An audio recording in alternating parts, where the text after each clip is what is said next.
Temple. It's Citi Field, the home of the Mets, and it's game one of a three-game series between the Red Sox and the New York Mets. Welcome inside the broadcast booth, everybody. I'm Don Orsillo, as always, joined by Jerry Remy. Welcome to Red Sox baseball. Well, this weekend, the Red Sox are going to take on a very good Mets team, and tonight, a very good Mets pitcher in Matt Harvey. Well, all weekend long, they're going to see very good pitching, and it starts tonight with Matt Harvey, who's coming off Tommy John surgery a year ago, and he really has pitched well since coming back, and they're being very careful with him. You know, he's had a bunch of days off between starts. They want to make sure that he's strong going into the postseason, and he has been strong all season long. And, you know, they're going to try to limit his pitches, his appearances as the season goes on. They've got a nice, comfortable lead here in the American and the National League East, so they have the ability to do that. But they have really been hot. They're on a 7-game winning streak, 73 runs. Most of the 7-game span in a franchise history. They've hit 43 home runs in August. That's really how they score their runs, because they went from an offense that wasn't very good to an offense now that can hit home runs. 18-6 is the most wins in a month since August of 2008. So, you know, it's been remarkable that Washington let them hang around, and then all of a sudden Washington started to slip, but the Mets started to rise, and they started to rise because of their offense. Well, the Red Sox back in interleague play again tonight, and Henry Owens on the big stage again of New York once again. He's been able to do well against aces. He's 2-0 between Verlander and Cueto. Last time out against Kansas City. We'll see what he does tonight against the Mets. Back with more after this.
Dunkin' Donuts, America runs on Dunkin'. Toyota's website for deals via Toyota.com. DraftKings, the official daily fantasy partner of your Boston Red Sox. The Kia Sorrento. And by Southwest Airlines. Book your low fare now at Southwest.com. Welcome back to Citi Field in Flushing, New York, as we get ready for game one of the three-game weekend series between the Mets and the Red Sox. Welcome back inside the broadcast booth, everybody. I'm Don Orsillo. Well, the Red Sox tonight with a late scratch before the ball game. Hanley Ramirez comes out with right shoulder fatigue. Of course, that shoulder got banged up earlier this year, and apparently the problem is back again. So he is out of the lineup, listed as day-to-day. With more on the current outfield situation for the Red Sox, here's Garen Austin. Thanks, Don. President of Baseball Operations Dave Dombrowski met with the media this afternoon, and it appears as though he likes tonight's trio of Jackie Bradley Jr., Mookie Betts, and Rusney Castillo in the outfield. That's in part why he's considered moving Hanley Ramirez to first base. We're really looking towards 2016. So to me, it seems logical, and I had watched some games on television already at that point. There's three good young outfielders. You'd like them all to play. They're outstanding defensive outfielders. Well, where's the only way you can do it is if you move Hanley out of left, and then where does he play? Well, really, the logical thing is there's one spot next year that's not spoken, and that's really first base. Well, it's strange to be back in New York and not playing the Yankees. It's the Mets this weekend, and we're back with the first pitch right after this.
Southwest Airlines. Book your low fare now at southwest.com. We welcome you back to Flushing, New York on what is a beautiful night tonight for baseball. The Red Sox and the Mets playing game one of a three-game series from Citi Field. The Red Sox, of course, were here back in 2009. And the Red Sox, of course, coming here at the end of spring training for an exhibition game. But the first regular season game, the Red Sox will play here at Citi Field tonight. And taking on a very good Mets team that takes the field tonight, led by their starter, Matt Harvey.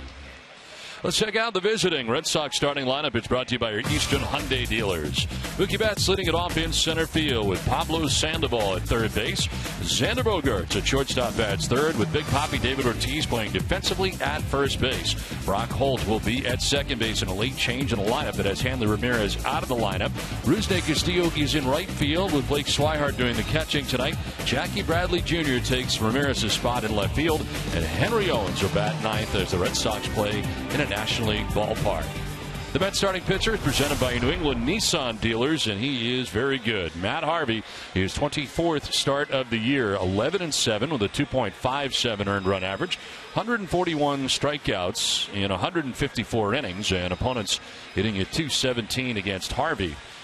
August 16th, a no decision in his last start, 6 innings, giving up 1 run as they try to kind of lessen the load on him coming off Tommy John surgery. The Mets defense is brought to you by DraftKings, and they are 7th in the National League with 71 errors on the season. David Wright will be at third base. Ruben Tejada, the shortstop. Wilmer Flores at second. Michael Kadaya, the first baseman. Left to right, Yoenis Cespedes, Juan Lagares, and Curtis Granderson, and Travis d'Arnaud doing the catching for Matt Harvey. Well, the umpiring crew tonight, the crew chief, John Hirschbeck, is working the plate, calling the balls and strikes with John Tampani at first base, Joe West at second base, and Bill Welke is the umpire at third. Where available, this telecast can be heard in Spanish by selecting the SAP button on your television remote. Enjoy the game. Buenas noches, amigos. Again, beautiful conditions here tonight in New York for game one of this weekend series. 79 degrees as we get it started. Breeze out to right at 3 miles per hour, and the forecast for more of the same. Clear skies here in New York City, and the Red Sox ready to go against the Mets in this weekend series. Boston enjoyed the off day yesterday here in New York after their series with the White Sox in Chicago, as Betts leads it off, hitting at .273 with 11 homers and 59 runs batted in. First pitch of the ball game, and it is going to miss for ball one. So, Jerry, as you mentioned, they're going to be very careful on how they use Harvey the remainder of the season, certainly with an eye for the postseason for the Mets. Yeah, just 1 year coming off Tommy John surgery. He's had a fantastic season. You can see from that last start they're giving extra time between starts now as they work toward the end of the season. Betts will take the strike. And it's down 1-2. This whole pitching staff for the New York Mets, outstanding. Yeah, we're going to see their best over the weekend. That's holding up, and it's called a ball to even the count at 2-2. Harvey, 25 years of age, born in New London, Connecticut, resides in beautiful Mystic, Connecticut during the offseason. Mets first round pick, 7th overall in 2010. Ground ball right side. Flores to his left for the first out of the ball game. Well, tonight's Cold Hard Facts are brought to you by Clean Crisp Coors Light. This is the 4th season in Mets history the club has had at least 3 separate winning streaks of 7 or more games. They also did so in 2006, 1986, and 1969. And right now on a 7-game winning streak for Terry Collins. It's been a good run here for the Mets, and they're hot as the Red Sox come into town for 3. 1 out in the first inning for Pablo Sandoval. Sandoval is sliding into that 2 spot. That's where he's been operating from on the entire road trip. 256, 10 homers, and 40 runs batted in for the Red Sox third baseman. Tardy on that cut. Yeah, good line fastball right by Pablo Sandoval there from Matt Harvey. It's that cross seam fastball. No movement on it, just straight and hard. Sandoval in the midst of an 8-game hitting streak, as he went 2 for 9 in the series against the White Sox. This guy who's played a lot at Citi Field over the year, of course, with the Giants, a .333 average here at Citi Field. Sandoval, the only guy in the lineup tonight that has faced Matt Harvey. 0 for 4 in his career against Sandoval, or against Harvey, I should say. And Sandoval able to work a 1-out walk here in the first inning. So first base runner of the night. Sandoval down to first with 1 down. It'll bring up Xander Bogaerts.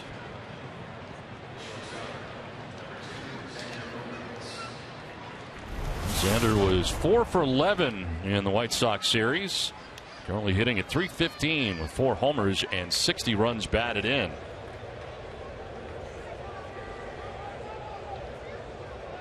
Starts the game 5th in the American League in batting average with that hefty .315 average. Jason Kipnis setting the pace in the American League, hitting at .325 for the Cleveland Indians to start today's play.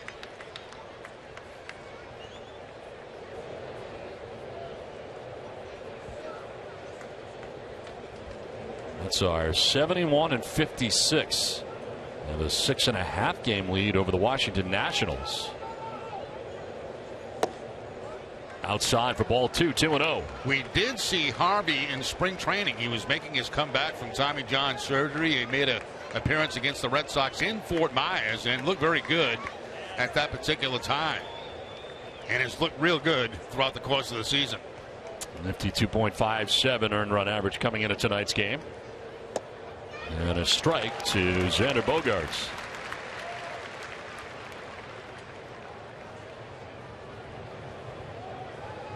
Juan Lagares, the center fielder, is over towards right center. Look at the arsenal for Harvey.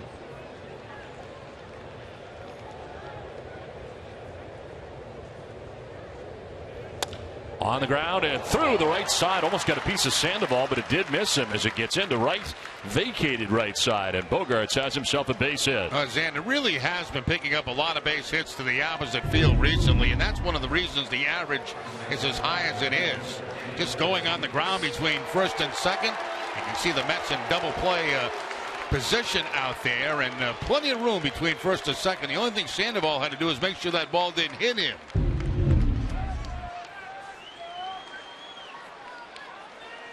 Two on, 1 away, and it brings up David Ortiz.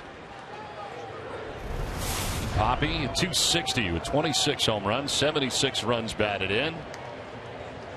And back in the lineup tonight for the Red Sox did not play in the finale in Chicago on Wednesday of that series. David, since the All-Star break, hitting at .323.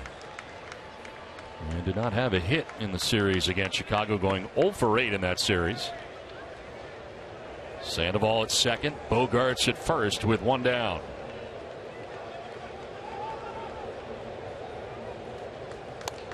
Off the end of the bat foul. A change up that time from Harvey. First one he's thrown in the ball game tonight. The Mets do not go into the complete shift with the man in scoring position against David Ortiz. There is the changeup moving down and away from Ortiz and right toward the end of the bat.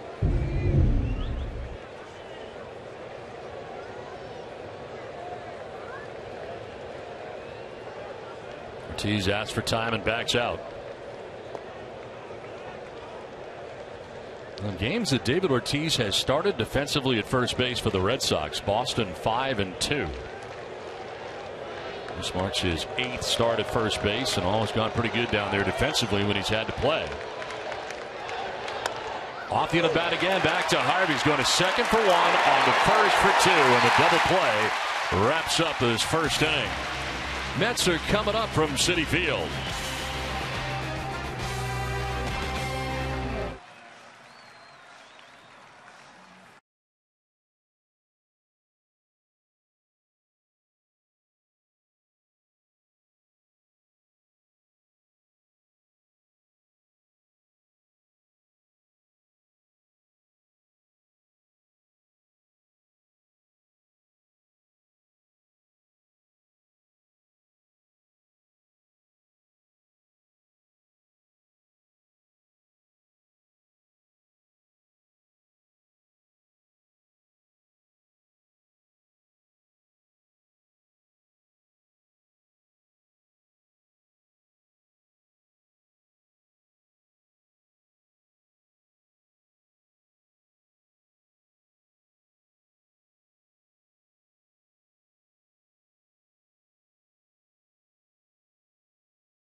The Red Sox don't score in the first as the Mets able to turn a big double play. Let's check out the Mets lineup. It's brought to you by your New England Chevy dealers. Juan Lagares is leading it off and in center field with Curtis Granderson in right field. Yoenis Cespedes, the former Red Sox outfielder, in left with David Wright at third base. Michael Kadire at first.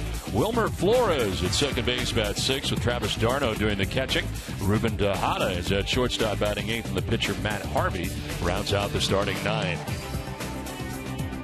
So leading it off, Juan Lagares, the center fielder, as Henry Owens back in New York again. And last time he was here, he made his major league debut against the Yankees crosstown. Starting pitcher presented by your local New England Audi dealers. His fifth start, 2-1 with a 4.50 earned run average. Lagares fouling it off to the right. 21 strikeouts, 7 walks for the rookie. Opponent sitting at 239 against him, and his best effort last time out against a very good Kansas City lineup. 8 innings. 2 runs, only 1 was earned in that effort. And he faced Johnny Cueto, so he's had his fair share of aces. Was able to beat Verlander, now beating Cueto last time out, and tonight having to deal with Matt Harvey. Even though he's not facing him, he is pitching against him. And you know, when you're pitching against guys like that, you've got to be close to perfect. 1-2 pitch. I think the one thing we learned about him, Jerry, in his Yankee Stadium debut is that he's unflappable. Didn't seem to bother him at all. Yeah, he's kind of a, I don't know, it looks to me like a free spirit. You know, a guy that not much bothers him. He takes the baseball. He's ready to pitch. Swing and a miss, off balance at that for Lagares, who strikes out. Good start for Owens. The Red Sox defense is brought to you by Southwest Airlines. They are 11th in the American League with 77 errors on the season. Pablo Sandoval at third base. Xander Bogaerts the shortstop. Brock Holt at second. David Ortiz the first baseman. Left to right, Jackie Bradley Jr., Mookie Betts, and Rusney Castillo. And Blake Swihart doing the catching for Owens. One down here in the first inning, and it brings up Curtis Granderson.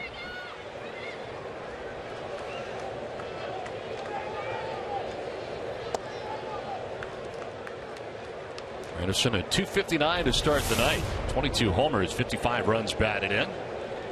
We're staying in New York after his years with the Yankees, now with the Mets. Red Sox into a shift on the right side. Bogaerts playing just about behind second base. Not a complete shift, but certainly to pull.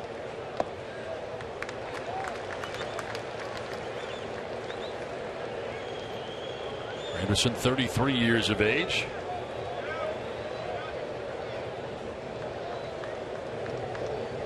And a swing and a miss, off balance at that. A couple of changeups now that Owens has featured have been very, very good. The changeup down and in to Curtis Granderson. Now the Red Sox will make a shift with 2 strikes. They'll put to Sandoval where Bogaerts was, and Bogaerts back to shortstop. Look at the power for Granderson in the years with New York, the Yankees that is. 41 home runs in 2011, 43 home runs in 2012. And there's 22 this season so far. Loved the short porch at Yankee Stadium. As that is ball 4. And the speedy Granderson is aboard with 1 down here in the first inning. And you mentioned the home runs. And when you look at this Mets offense, as we take a look at that last pitch, they are 14th in the league in average. They don't hit for much average, but they're 7th in runs and 3rd in home runs. So that's where most of their runs come from. 1 out walk allowed by Owens. And of course, this is a big yard. It's not as big as it once was. When they opened up this place, they brought in the fences here at Citi Field, but it is still a big place. 1 out, 1 on as Yoenis Cespedes is standing in. Final year of his deal here with the Mets now. And 303 average coming into tonight's action. Now Cespedes, since he's joined the Mets, 8 home runs and 23 runs batted in.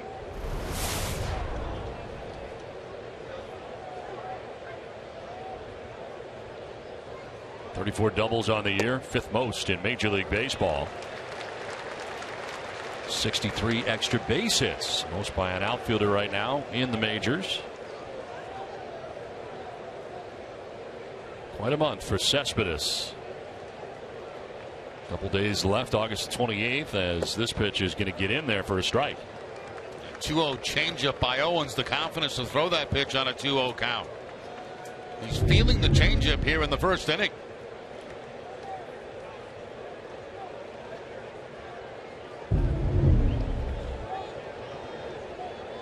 Check on Granderson, who's back to the bag. Yeah, he'll run every now and then. 11 steals, caught 4 times. Not the speed that he once had. No. Back in his Tigers days, manning center field at Big Comerica Park, where he roamed for so many years. A large number of triples when Granderson was out there. That was because of the ballpark, too. He had good speed and plenty of room at Comerica.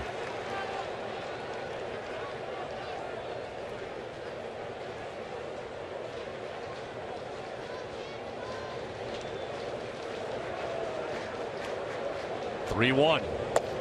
And it's on the corner. Cespedes thought he had ball 4. Gets the bad news from Hirschbeck. He didn't like that at all, but Owens loves it. Gets the benefit of the doubt on the outside corner on the 3-1 pitch. Pulled back in by Swihart. John Hirschbeck has been known for a wider strike zone. Yeah, he's always been known as a pitcher's umpire.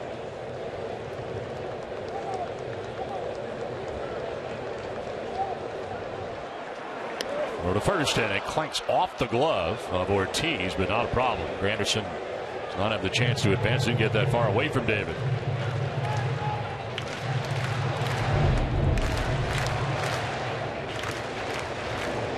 Going to the backhand is Ortiz, and certainly not clean. Has to go down to his knees before picking up the baseball.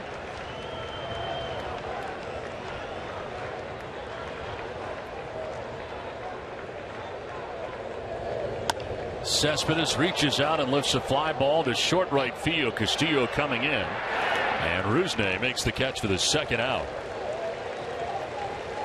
Is that changeup again from Owens? Another return for David Wright to Citi Field, and the Mets fans will let him know how they feel about him.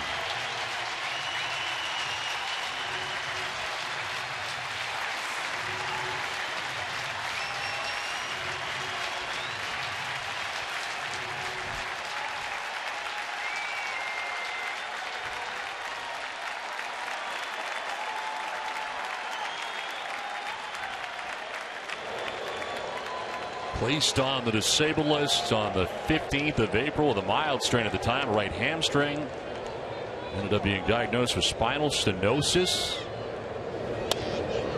Swings, and it's a fly ball to shallow right. Holt will duck back and make the catch. It ends this first inning from Citi Field in New York. Red Sox and Mets are scoreless.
heading to the second inning. Which Mets starting pitcher is the better nickname? Matt Harvey is known as the Dark Knight, or Noah Syndergaard known as Thor. Text 1 for Harvey. Text 2 for Syndergaard. Text your answer to 536-536. Message and data rates may apply. One message per vote. Visit NESN.com/terms for terms and conditions as well as privacy policy. Brock Holt leading it off here in the second inning. Rusney Castillo, Blake Swihart expected. In case you're just joining us tonight, as Dark Knight is here as well in the ballpark and on the mound as well. Hanley Ramirez out of the Red Sox lineup. They switched prior to the ball game with right shoulder fatigue, the word, and listed as day-to-day. Not sure if there was one player or another that kind of set off that shoulder again in the last series. You know, it's interesting because the last couple of days, and yesterday in particular, he took a lot of ground balls at first base, was making a lot of throws towards second base and, you know, back toward back home. And I don't know if that had anything to do with it at all. But his workload has increased drastically over the last 3 or 4 days. Now, you know, whether that's caused him to have fatigue in his shoulder, I can't answer that question. It seems, especially listening to Dave Dombrowski before the game, this is happening very soon. Yes. Quicker than we first anticipated. Yep. 2-2 pitch to Brock Holt. Reaches out, fouls it off. Listening to Dave Dombrowski, who is here with the club making the trip to New York. Well, you have these very good defensive outfielders in Bradley, Betts, and Castillo. And I want to give them a chance to play every day, and that means Hanley's got to go somewhere, and it seems the answer is first base as they look forward to 2016.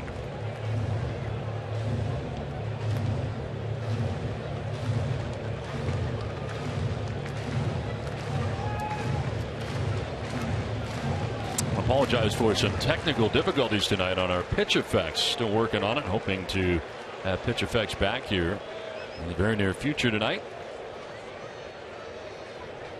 2-2 pitch. And that's in there for strike 3. First strikeout of the night from Matt Harvey. That's the curveball that time from Harvey. He'll come with the fastball, the slide of the curveball, and a changeup.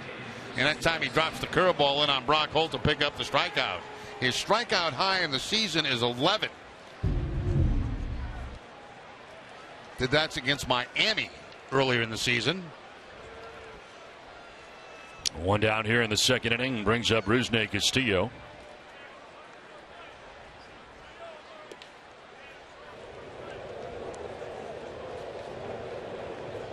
Rusney had a very good series against the White Sox, going 4 for 8. And now hitting at .304. He's got a 10-game hitting streak coming into tonight's action.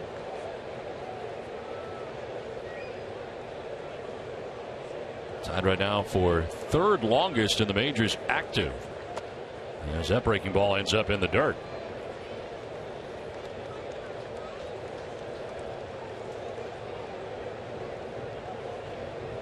He's now played in 59 career major league games and chases that. Fastball on there. Yeah, fastball up and in, just running back in on Rusney Castillo, and he sees it there as a pretty good pitch. All of a sudden it just takes off. And Castillo underneath that high fastball.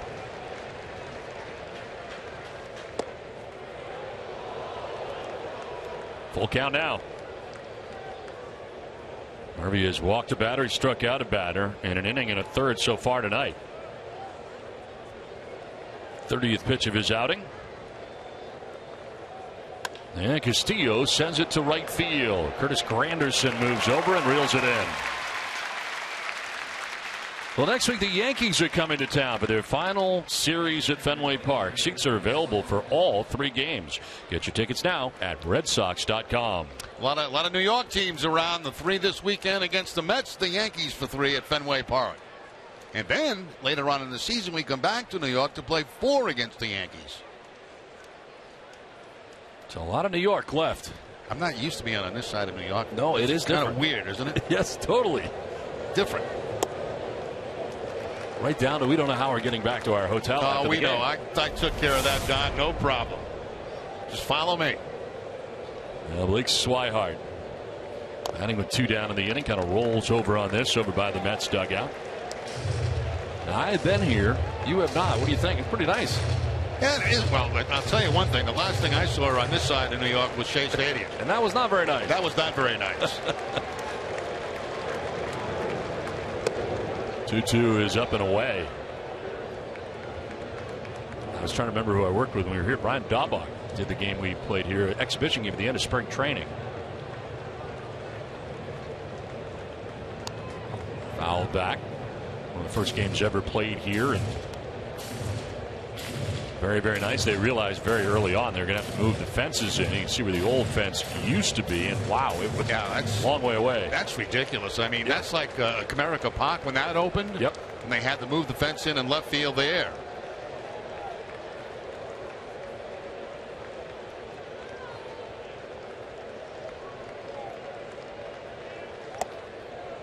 Two balls, 2 strikes now to Swihart.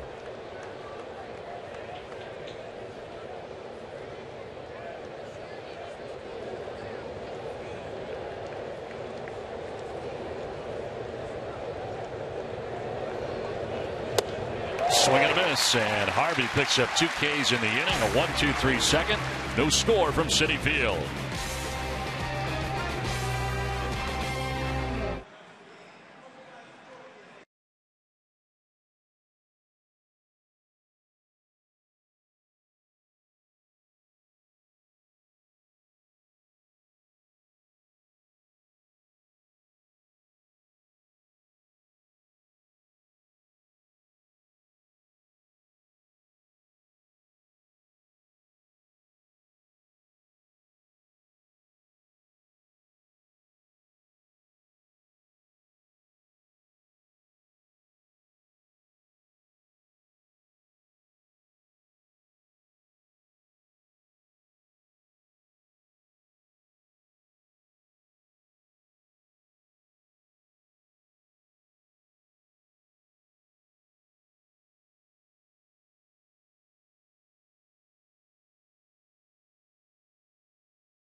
Down to Garrett Austin. Thanks, Don. I talked to pitching coach Carl Willis, who said that Henry Owens has been phenomenal. Willis said that Owens had his best ball that we've seen out of him against Kansas City, but he said what's really impressed him is his ability to compete and how he has so much maturity for someone at this level with his experience. Don? Garrett, thanks very much. Hey, I'd agree with that, from what we've seen so far, Don. And, he had a kind of a tough game, even though he had 10 strikeouts 2 starts ago, and then bounced back with a very big game, very good game against Kansas City last time out. Whatever reason, had back-to-back bad spring trainings. And that certainly kind of set him back in the last 2 years, but getting a chance to operate at the major league level for the first time and succeeding as he comes in with a record of 2-1 and has faced some very good lineups as he does tonight. And it's Michael Kadire leading it off here for the Mets.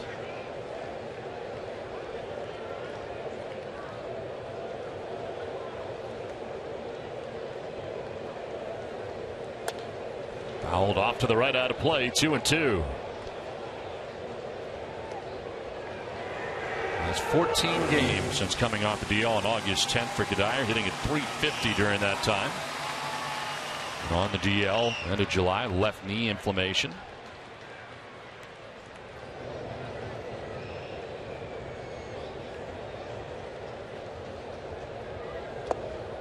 skips in for ball 3.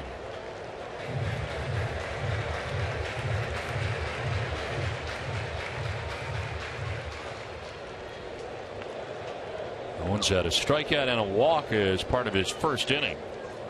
He's got Kadire, Flores, and Darno here in the second. And this one's grounded foul.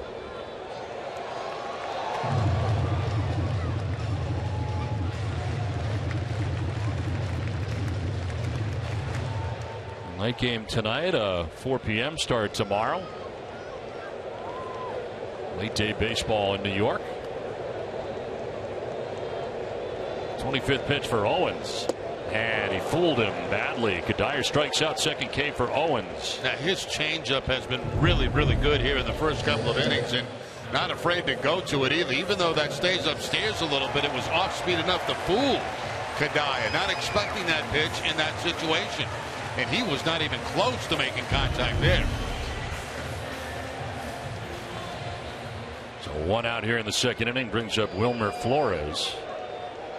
Of course, most have heard and saw what took place with Wilmer Flores earlier this year around the trade deadline, when word had leaked that he had been traded away, literally crying on the field and in the dugout, only to find out that the trade did not go through and it didn't happen. He was staying, but still shocking news for Flores. What a weird feeling that had to be for him. Swing and a miss. There's that changeup again from Owens.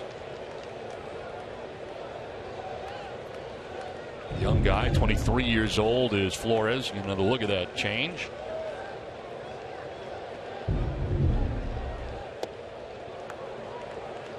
Jumps ahead here, 1-2. That followed up by a fastball at about 93 miles an hour.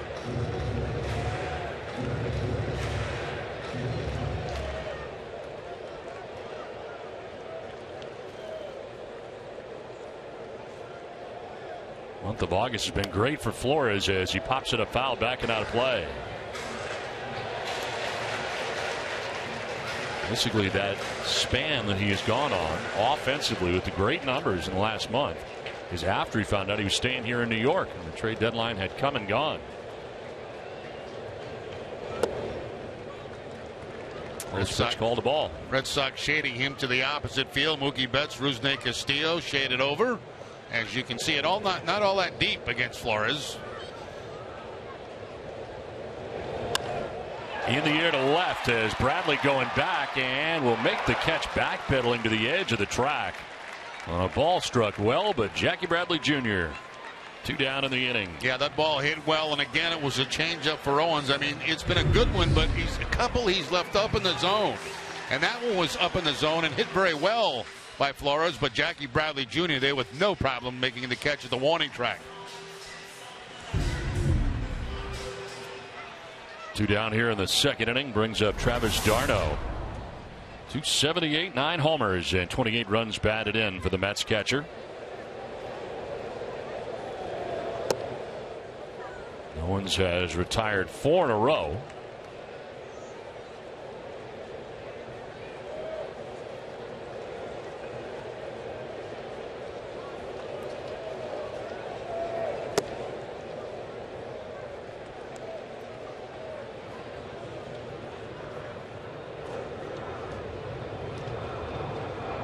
Game hitting streak coming in for d'Arnaud. Picks up that outside corner.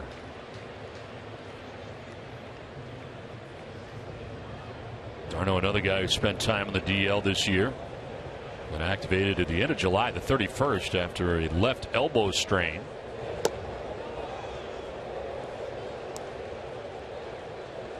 Saw the 5-game hitting streak has at least 1 extra base hit in each of the 5 games of the streak. Waiting on a 2-2 pitch.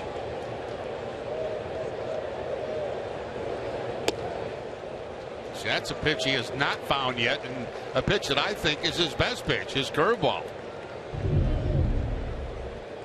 Kind of releasing it a little bit too early, and it's just been kind of floating up to home plate and out of the strike zone. Ball 4, second walk allowed by Owens. This one comes with 2 outs in the inning. Well, don't miss WB Mason Extra Innings Live right after the game. Adam Pellerin and Tim Wakefield break down tonight's game, and you'll hear from Henry Owens. Whatever, whenever, wherever. Who but WB Mason? 2 down in the second inning with Darno at first and Ruben Tejada the batter.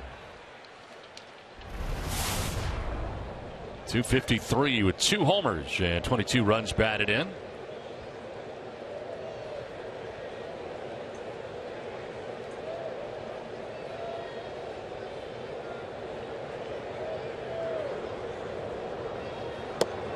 Take strike 1. Here's a guy you want to get desperately, because what you want to do is make sure you have that pitching leading off the next inning.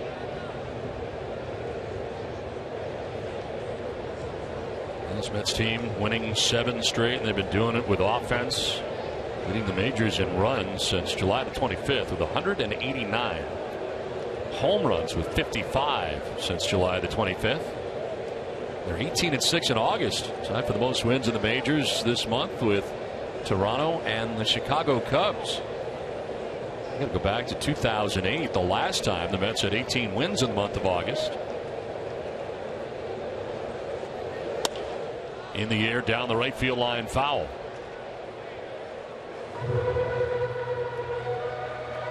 That's amazing, the run the Mets have been on offensively, because that certainly was not a strong suit for them at the beginning of the season. It was strictly pitching for this ball club, and it kept them and Washington very, very close. And then all of a sudden, when the Mets started to hit, they took off in the standings. And pretty much all the experts expected the Nationals to run away with the division. Yes. They thought the Mets were about a year away.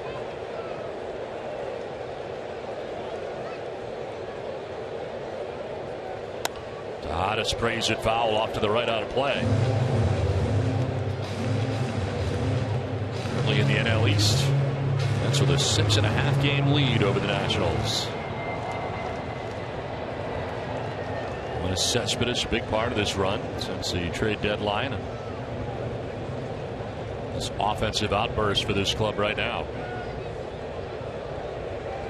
0-2 pitch coming up to the number 8 hitter. Off the end of the bat, it's into right field, softly lined, and up to second base goes Darno. That's making some noise here with 2 down in the second inning. That looked again to be the changeup that was upstairs a little bit and toward the end of the bat. Let's take one more look. Yes, it is the changeup. It is toward the end of the bat. It is up in the zone. So Tejada picks up the base hit. That breaks up an 0 for 11 for him. So first and second, the pitcher Harvey batting 135. Does have a home run, 7 runs batted in. 2 on, 2 down. Up and away for ball 1. Swirett's going to go out and talk to Owens. Got that front shoulder pointed toward home plate. A lot of times when you see a pitch like that, it's because that front shoulder left a little bit too soon and the ball just sailed on him. Well, the first 5,000 fans who attend the Paw Sox Rochester game at McCoy Stadium on Friday, September 4th, will receive a collector's edition Paw Sox baseball card set. It's always a popular item, so make sure you grab your tickets today at pawsox.com. 2 down, 2 on. Matt Harvey waiting on a 1-0 pitch. And a swing and a miss. That went by him.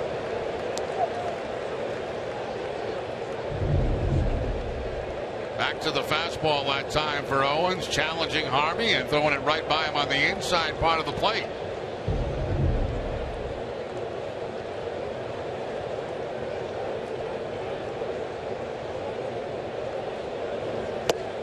That one's by him. 1-2. Same thing, a fastball again, this time to the outside part of the plate and no contact. Darno at second, Tejada at first, 2 down here in the second inning. And Harvey strikes out. Owens able to pick up his 3rd K. We're through 2 without a score.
The 75 season in their 128th game, the Red Sox beat the White Sox 6-1, and Bill Lee threw a complete game and got the win for Boston.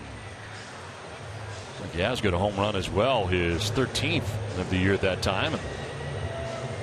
We play on here to the third inning with 8, 9, and 1 coming up for the Red Sox. Bradley, Owens, and Betts to face Matt Harvey. Harvey with 2 strikeouts, both coming in that second inning, in which he enjoyed a 1-2-3 inning. Bradley at .252, 5 homers, and 23 runs batted in.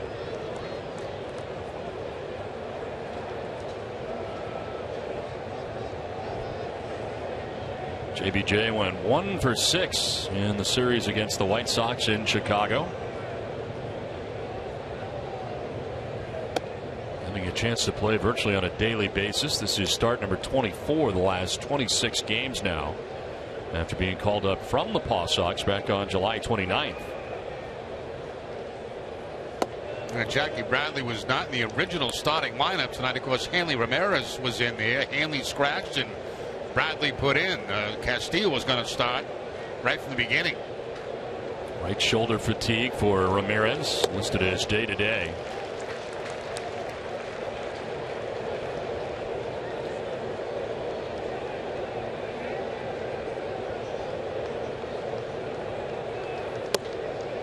Strike called, count even. High strike that time given to Harvey, right at the top of the strike zone. About let a high.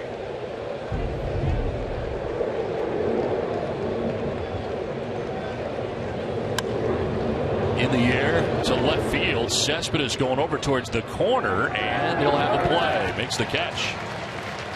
You go a fair distance, but gets onto the dirt of the track to reel it in. Well, this September, the Red Sox family 4-packs are back. In this special package, fans will get 4 tickets, 4 hot dogs, 4 sodas for $75. This great deal is even available for Red Sox Hat Night on September 8th, Fred Lynn Bobblehead Night on September 22nd. Tickets are available at redsox.com/family 4-packs. And a lot of Red Sox fans coming here to Citi Field, getting a chance to check it out and see the Red Sox and Mets renew acquaintances.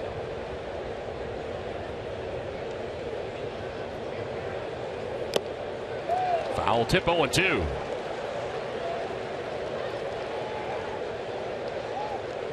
Owens pulling his Hanley Ramirez act there with the helmet falling off on the swing.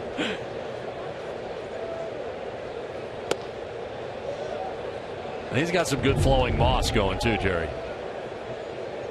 Interesting cut. It really is. Wow. Whoa, look at that. See, that's what I want. That's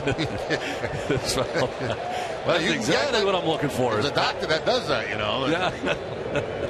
Gets some flowing hair. If I could ever have that, I would have a fan in the booth for the Open.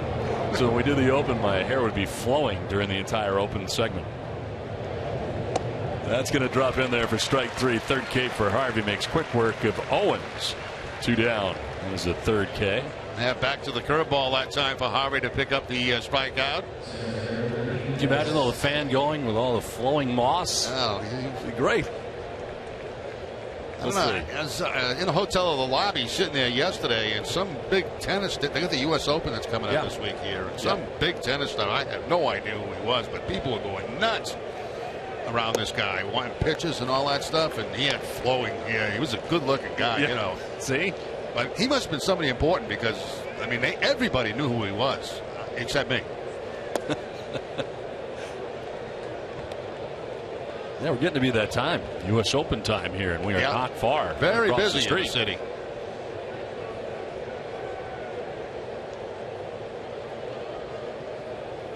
Starts on Monday, and we are right next door to it. What a facility that looks like from the outside anyway. And they're currently building a roof over there as well. Here at Citi Field tonight, Flushing, New York. Game 1 of a 3-game series, and with 2 outs, Mookie Betts down 1-2, pitch 50, and it's too high.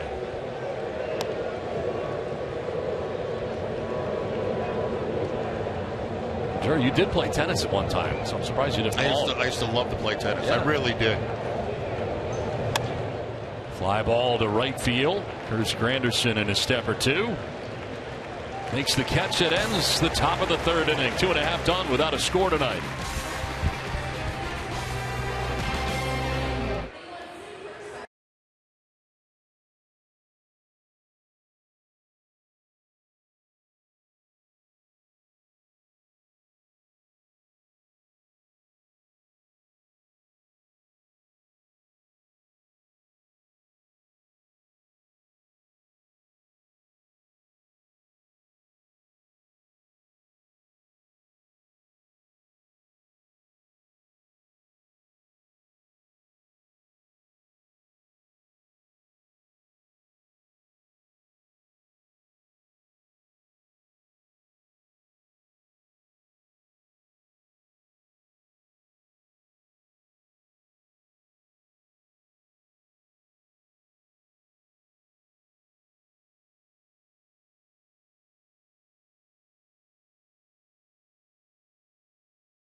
Proudest of is our factory in New Bedford, Massachusetts.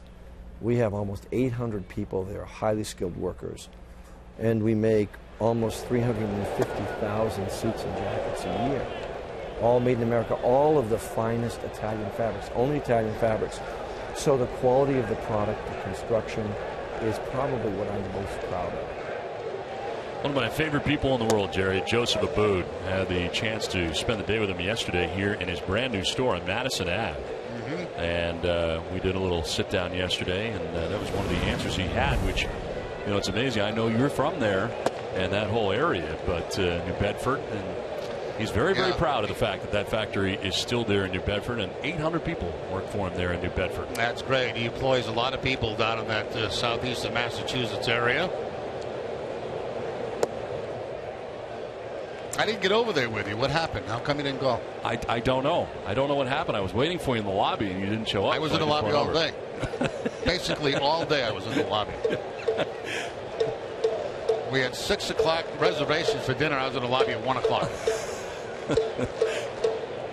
50th pitch is in the air to right field. Rusney Castillo towards the line will make the catch.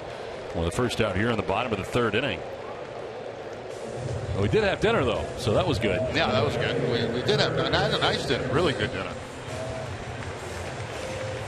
One out here in the third, and it brings up Curtis Granderson. Granderson walked in the first inning. One of 2 walks given up by Owens.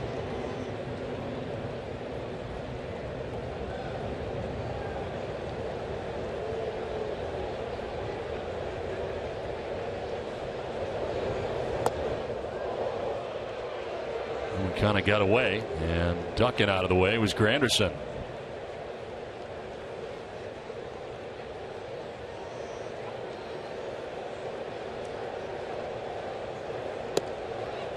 In there for a strike, 1-1.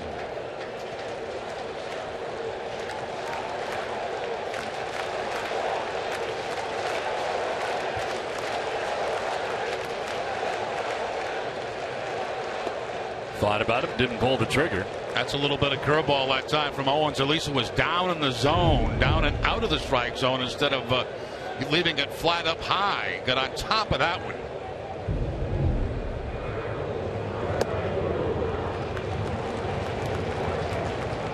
One's falling behind here. 3-1. Red Sox really playing Granderson to pull. Now into a full shift. And there's ball 4. Third walk of the night given up by Owens, who's had 1 in every inning so far. Well, don't miss the excitement of the Bruins and Celtics this season. Single game suites are now on sale for accommodating 18 to 60 fans. Suites are the ideal spot to catch the game with a group and feature private bathroom, catering options, and more. For additional information, visit tdgarden.com/suite rentals or call 617-624-1847. 1 out, 1 on, and Yoenis Cespedes, the batter, flied out to right field in the first inning.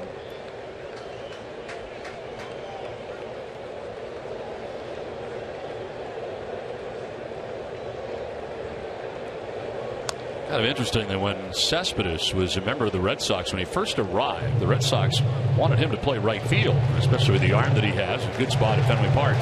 It's pretty clear he didn't want to play right field. He didn't want any part of right field. He really did. He comes here to the Mets, and the first thing he tells Terry Collins, he'll play anywhere. He just wants to play every day. Yeah. And so a different thought process at this stage of his career than when he was with the Red Sox. Well, I think he said the same thing before coming to the Red Sox, too, though. And then changed his mind. Yeah, when he got there, he changed his mind. You know, all of a sudden, no mas for right field. It is a contract year for him. And he would be a free agent at the end of the year. That kind of explains it, doesn't it? Yeah, it probably does. You want to play every day. Yeah, and you want to play every day. A chance to get your numbers going. You see the numbers as a member of the Red Sox. 51 games.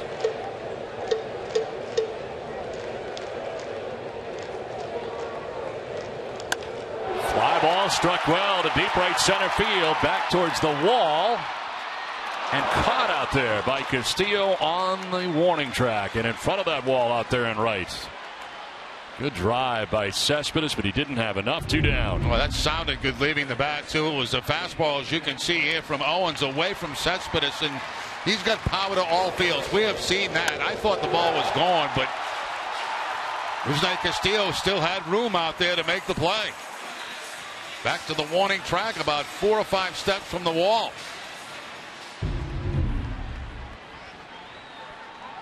Two down here in the third, and it brings up David Wright.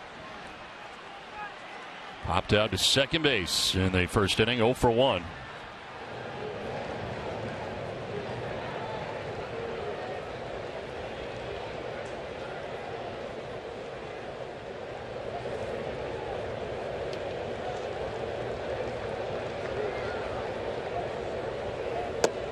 Now the longest tenured major league player to play all of his games with one team. 1,520 now, including tonight. With the departure of Chase Utley from the Phillies to the Dodgers, who had been the leader in that category.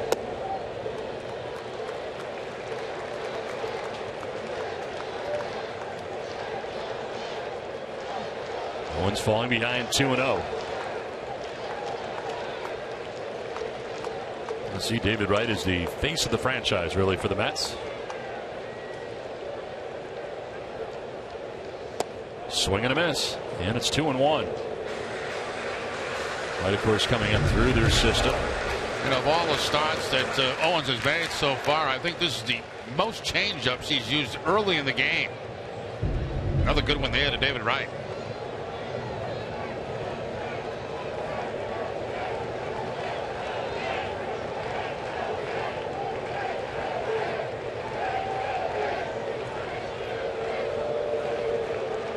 Back to the days when Wright arrived on the scene. Again, he was a Mets first-round draft pick, but really was tied to the hip kind of with Jose Reyes coming through the Mets system at the same time and arriving in New York on the left side of that Mets infield. Of course, Reyes has gone on to be well-traveled, while Wright has remained here in New York. Fly ball down the right field line. Castillo going as far as he can towards the seats, and he'll make the catch. That ends the inning. So the walk not a problem. Owens works his way around it. We're still scoreless.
make good things happen. Watch how good things are happening to local people at easternbank.com/goodthingshappen.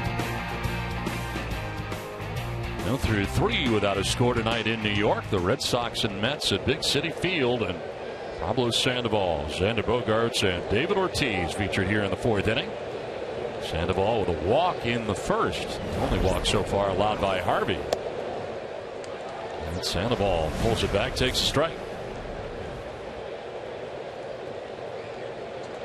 Any impressions so far of Matt Harvey, Jerry?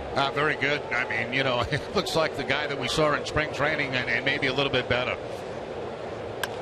On the ground is short. Tejada, tough hop. Throws out the Panda for the first out here of the 4th inning. Let's take a look back at Harvey's night so far. First inning, got out of trouble, a little bit of trouble with a 1-6-3 double play. On a ball hit back to him by David Ortiz. Well done fundamentally there by Harvey, leading his shortstop to the bag. Got a strikeout to Brock Holt. That being on a curveball, then a fastball to Swihart for the swing and miss. So both guys pitching very well early in the ball game, Owens and Harvey.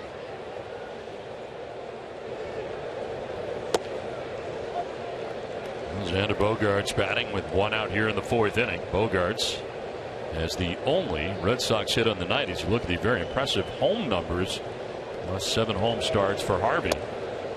Very comfortable on this Citi Field mound.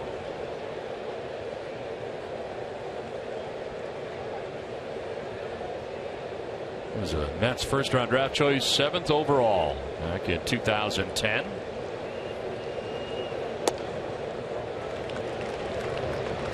The starting pitcher for the National League in the 2013 All-Star game. Played right here at Citi Field.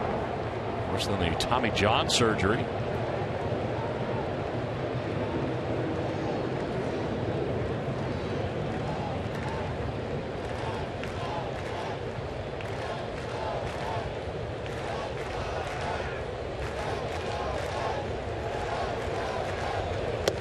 Swinging a foul tip and striking out is Bogaerts. That's 4 Ks now for Harvey, 2 down. Has 2 of those 4 Ks on fastballs. 1 to Swihart, this time to Bogaerts. He goes up about letter high to pick up the strikeout. The other 2 strikeouts on curveballs. Very tough pitch to get to with that high fastball, and especially when it's a little bit inside like that. Harvey, a graduate of Fitch Senior High School in Groton, Connecticut. Anthony now resides in Mystic and gets that by David Ortiz for strike 1. Big Papi bouncing into the double play in the 1-6-3 DP in the first inning.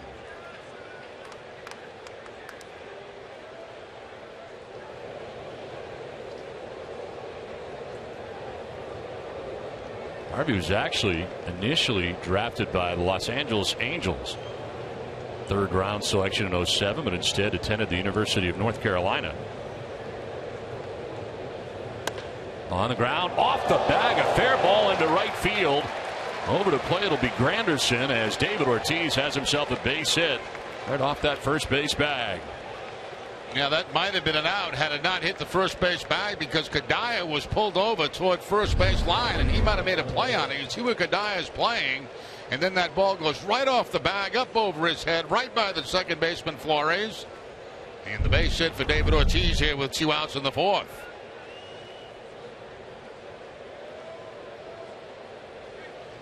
So David Ortiz breaks up an 0-for-12 stretch that he was in.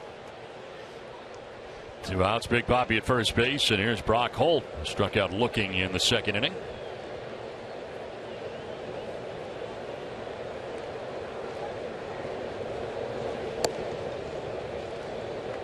One of 4 strikeouts so far for Matt Harvey in the game tonight. Batting in the 5th spot in the Red Sox order tonight. He's been all over, not only defensively, but in this Red Sox lineup during the course of the year.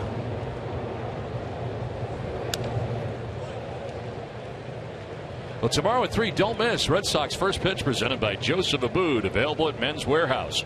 Adam Pellerin and Tim Wakefield will analyze the Mets rotation.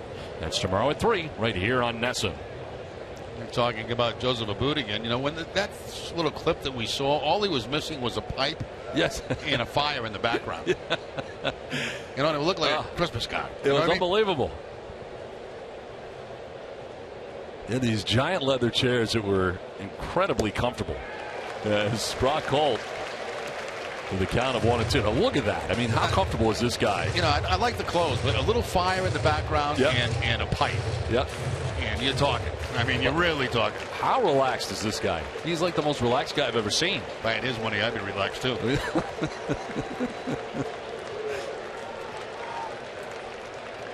The 1-2. On the ground left side, got a lot of spin on it. Tejada to the backhand. He'll get a second for the force out of Ortiz. That wraps up the top of the fourth. We played 3.5 without a score.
Get $100. Just text money to 36698. Message and data rates may apply.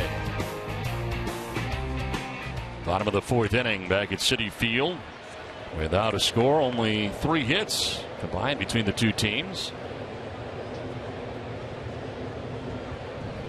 The Sox with 2, the Mets with 1, and pretty good hack by Kadire, but it's fouled back. Had a pretty good fastball there to work on, and generally when you see a swing like that and it goes straight back, that means Kadire is just about on it. They wanted it outside, it stayed over the plate, but Kadire just missed it. 70th pitch, and it's on the ground towards short. Bogarts for the first out here of the fourth inning. Well, it's time for tonight's twisted but true fact. The last Red Sox pitcher to win a road game against the Mets was David Cone on July 13, 2001. Twisted tea is the hard iced tea. It takes like real iced tea, be a little twisted. And that would have been at Shea Stadium, of course, and not here at Citi Field. Remember coming here in 2001.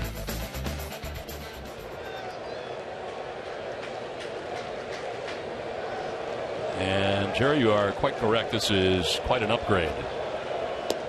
Yeah, when I came to the big leagues down in 1975, we actually played the Yankees in Shea Stadium because they were redoing Yankee Stadium. And there was a game here all the time between the Mets and the Yankees. And until they finished off Yankee Stadium, of course, then we finally got a chance to go back there and play. But my first introduction to New York was at Shea Stadium, playing the Yankees. Wilmer Flores taking a strike, and it's 2-1. Well, it had that circular stadium feel that you had at like Riverfront and Veterans. This is in the air to left, struck well down towards the corner, and it's going to be a fair ball. One hops the wall. Jackie Bradley will get it back in, but Wilmer Flores has himself a 1-out double. Well, they got Flores on a changeup last time in the second inning. This time it's a changeup again. This time he stays back on it and is able to take it down that left field line. One hops the fence and a 1-out, 2-base hit for Flores to get him in scoring position. 1-out runner at second. Travis d'Arnaud coming up. Walk in the second inning. 1 of 3 handed out by Henry Owens.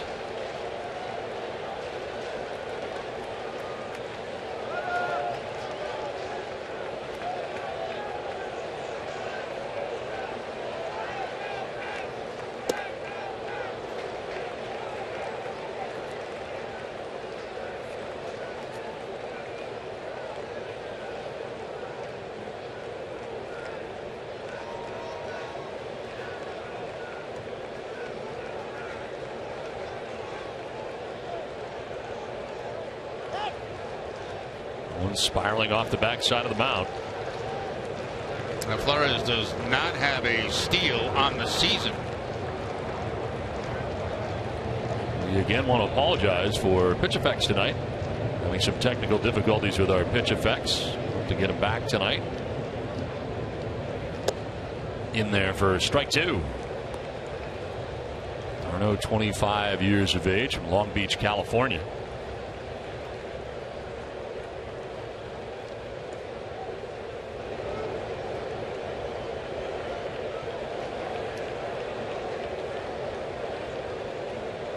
Two pitch.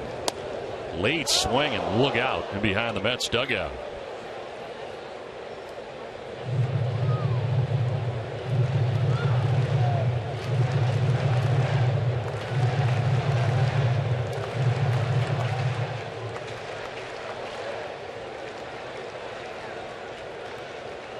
One, 2 the count. So d'Arnaud with Flores at second base. 1 out here in the Mets' 4th inning.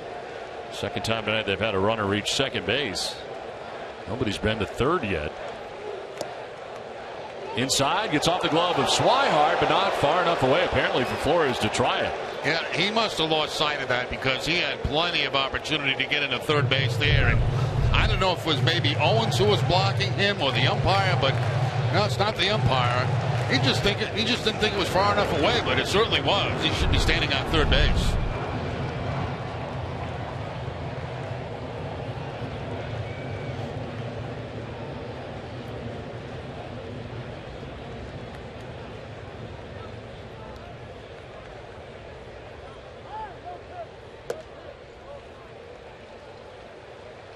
Time was called, apparently.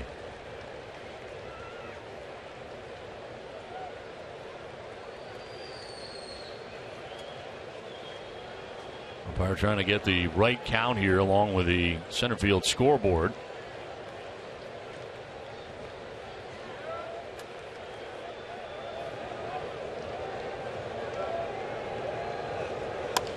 Line to center field and a base hit. Flores going to be stopped. He's going to run through the stop sign. It's cut off, and he's going to score. How about that? Xander Bogaerts cut it off for some reason, and the runner at third, Flores, would have been very out as he ran through the third base coach's stop sign, ends up scoring. Yeah, first of all, I don't know what Xander's doing there because he's not a cutoff man. It's supposed to be David Ortiz, the first baseman, who was also over in that spot. There's the base hit and a good charge put on by Mookie Betts. Now, this is going to be very close at home plate. And I don't have any idea why Xander was in that position to cut the ball off. He thinks he's going to get the man at first base, but there's no chance of that. There's nobody there. Ortiz is in the cutoff position where he should be. So that might be a big gift for the Mets. And he saw Swihart jump in frustration that the ball was not coming through because they had an outstanding opportunity to get him at the plate. A break for the Mets who take a 1-0 advantage. He ran through the stop sign. Right through it. Ruben Tejada single his first time up.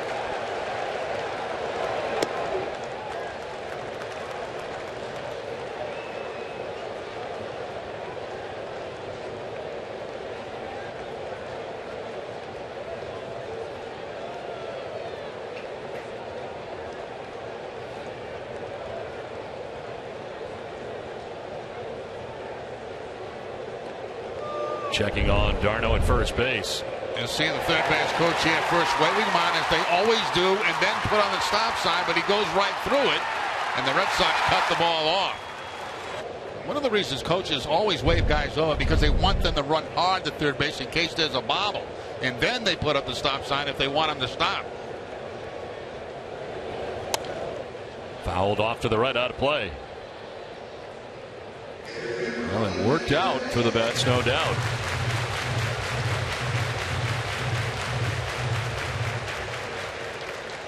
Flores kind of hesitated too when he saw the stop sign, but then decided to run right through it. Yeah, he just like said, "The heck with you, I'm going," and it ended up being the right move, as the Red Sox really did not execute that very well at all.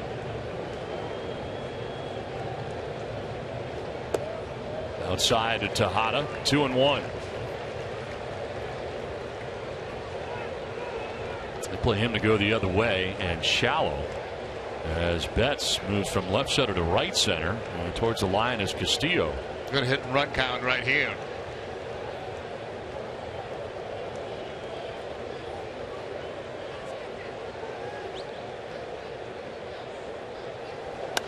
Fouled off to the right, out of play. Do have Matt Harvey waiting on deck, pitcher. That's what I'm talking about, trying to get a guy to third base, a first and third situation. Then they can go to a bunt with Harvey, and if he gets a good one down, the run can come in and score.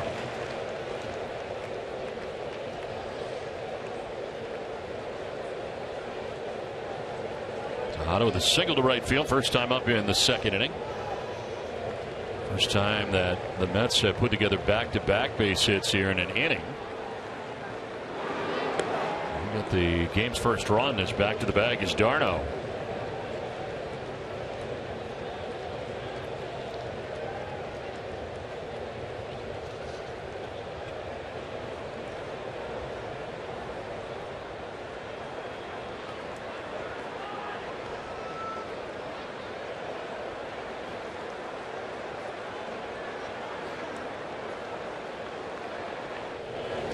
In the dirt, gathered by Swihart.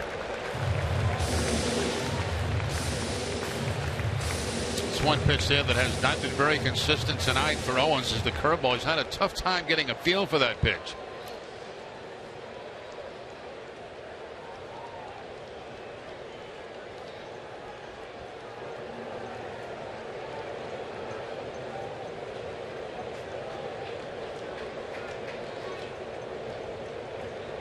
And when you see that sign, hook 'em horns, it's a throw to first base.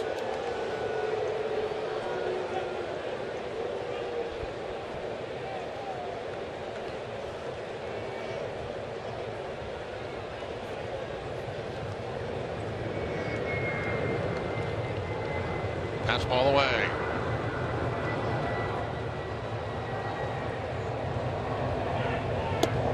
It is away, and it's ball 4. Down to first base with a 4th walk of the night given up by Owens goes to Tejada. Let's have 2 on with 1 out. Attention, Red Sox Nation. There's a reason why the Boston Red Sox and the rest of America run on Dunkin', because our coffee is consistently smooth and delicious. The Boston Red Sox run on Dunkin'. 2 on, 1 away, and Matt Harvey coming up. So you got the Mets pitcher about to bat. Probably about to bunt.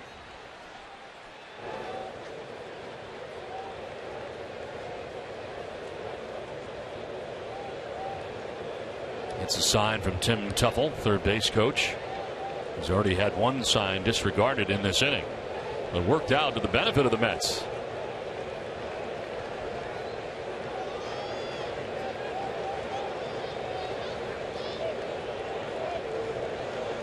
Harvey swinging away, and he fouls it back.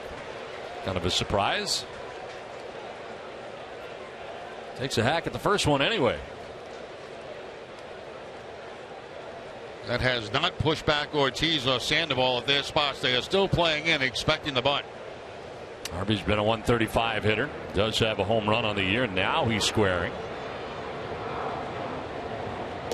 And did he offer? No, says John Tampani, the first base umpire. That's good form by Harvey, too. He goes into a crouch and he puts his bat at about the top of the strike zone. Anything above the bat, you take.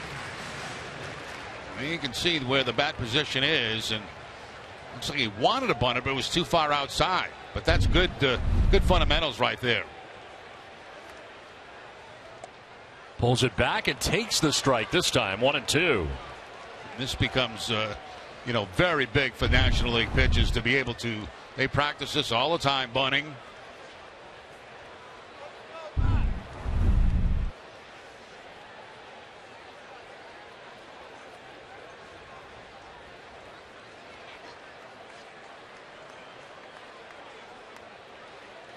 Now 1-2 pitch. Too far inside. 2 balls, 2 strikes. Travis d'Arnaud at second base. Ruben Tejada at first. 1 out, a run in.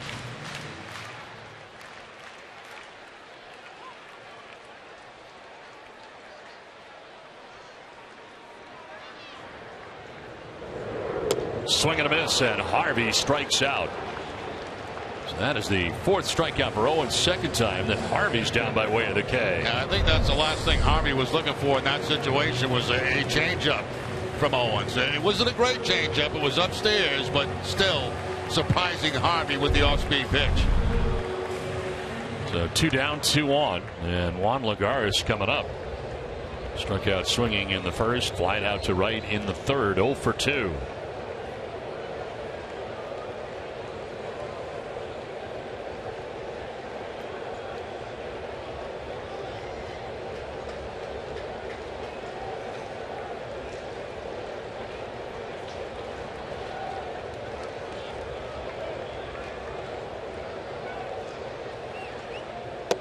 Strike 1.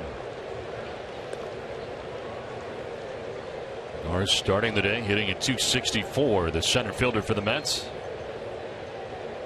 Trying to add on to what is right now a 1-0 advantage. Pitch count rising here for Owens through 3 2/3. This is pitch 87. And he'll miss. Back over the starts for Owens. Only 1 time in his major league career has he gone up over 100 pitches. That was 103 last time out against Kansas City in the 8-inning effort. 1-2.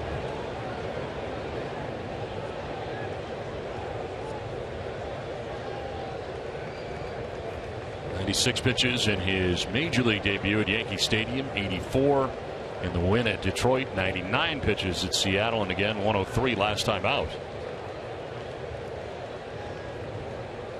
Lagares with a foul tip held onto by Swihart for strike 3, but the Mets get a run, take a 1-0 lead.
H.B. Hood salutes the Red Sox Foundation for its commitment to 4,900 accredited charities throughout New England. A couple of strikeouts to end the inning, and the last one was to Lagares as he throws the fastball by him. Foul tipped right into the glove of Swihart. Nice job by Swihart to hold on to that. Rusney Castillo leading it off here for Boston in the 5th inning. Looks pretty full to me, although been wrong before on that one. It certainly does look full. Yeah.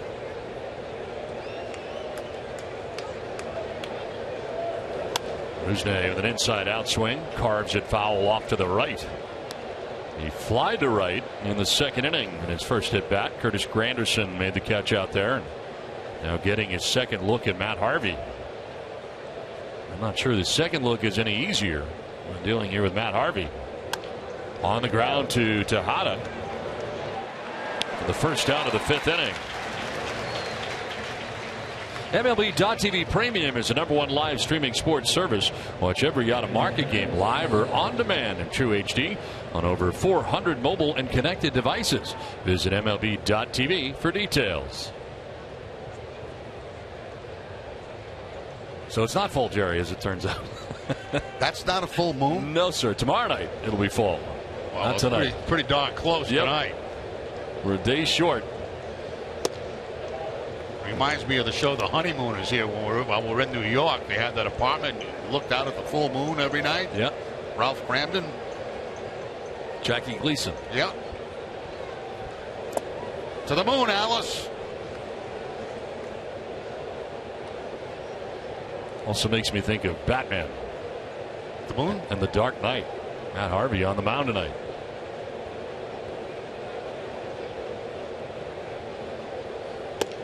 Swihart lead on that, 1-2. It was a strikeout victim in the 2nd. Harvey's got 4 Ks through 4 1/3.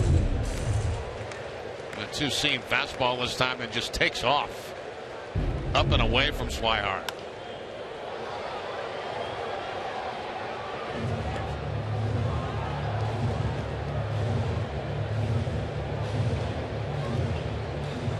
That's grabbing a run in the bottom of the 4th. Red Sox trying to answer here in the top of the 5th. Have 1 out in the inning.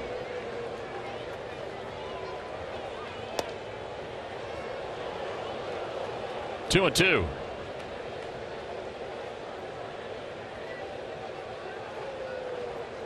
Swihart with 1 home run on the year. 22 runs batted in. And a check swing. Did he go? No, says Bill Welke, third base umpire. See the catch of Dono hustling to get that too, just in case the third base umpire called it a strike.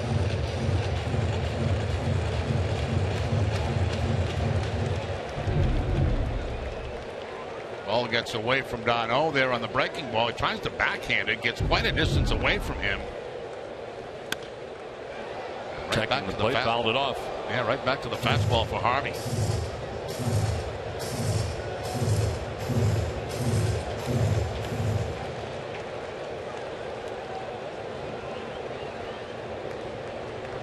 Off pitch. And Swihart strikes out looking. 5 Ks for Harvey. 2 down here in the 5th. And most of the pitches that Swihart has seen tonight from Harvey have been fastballs. Then he drops the hook on him with 2 strikes. And he drops it in a perfect spot. Inside, down and in. So Swihart strikes out for the 2nd time. 1 time on a fastball, this time on the breaking ball.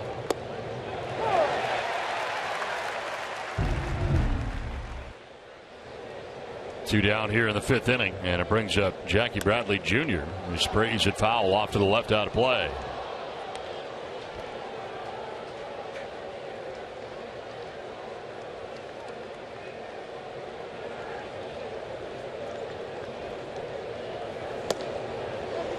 Back to the gas and in there for strike 2. Red Sox have collected only 2 hits off Harvey. A single by Bogaerts in the 1st to right. David Ortiz had a ball hit the bag at first and get into right, so he's singled, and that's been it.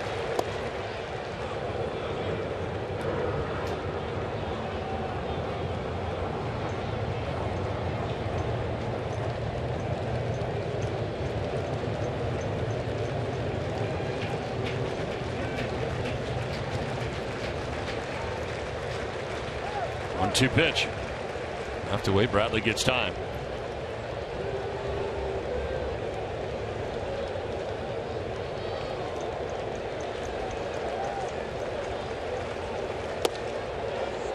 Jackie gets the arms out of the way. It's ball 2.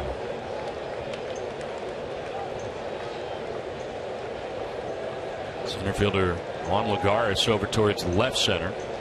Bradley to go the other way. And a swing and a miss. Gets away from d'Arnaud a long way away, and his throw will be late. Reaching is Jackie Bradley Jr.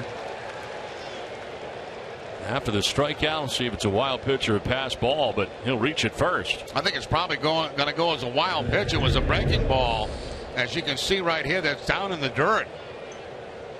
And Jackie Bradley Jr. having no problem getting to first base as that ball got a long way away from d'Arnaud. Wild pitch it is.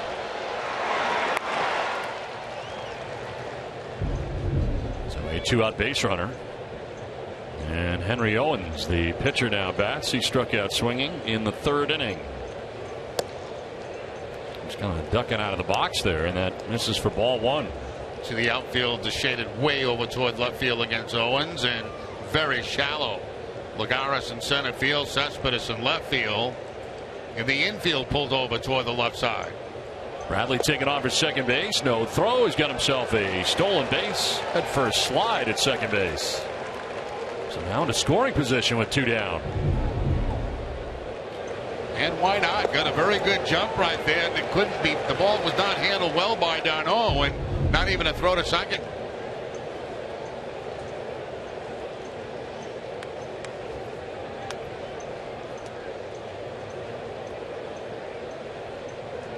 Owens struck out swinging in the 3rd inning. 5, well, actually now 6 Ks for Matt Harvey.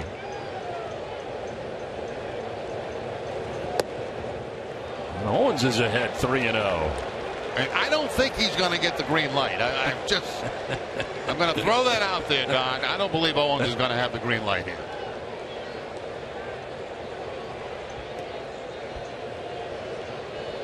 If he does, I'm leaving the booth.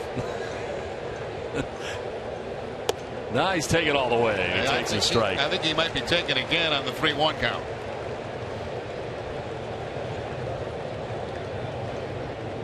Ahead 3-0, now 3-1 to the Red Sox pitcher.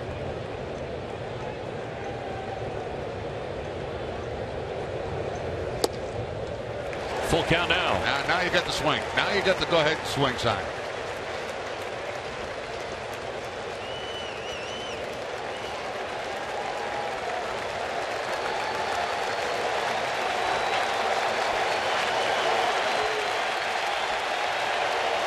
Bradley taken off for 3rd as Owens strikes out to end the inning.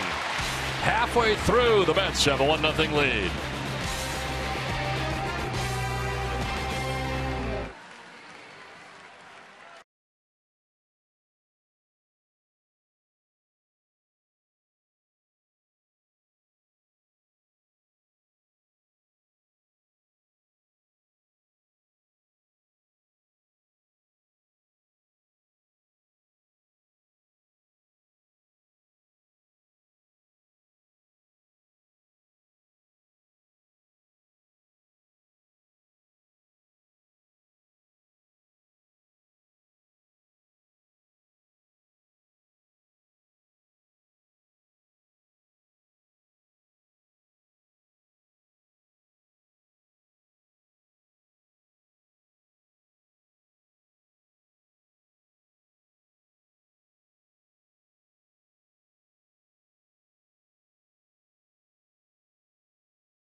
NESN Data Strong fan, and you just might see yourself in an upcoming broadcast. Tweet your photos now. Brought to you by T-Mobile. Mets have a 1-0 advantage as they come to bat here in the bottom of the 5th inning.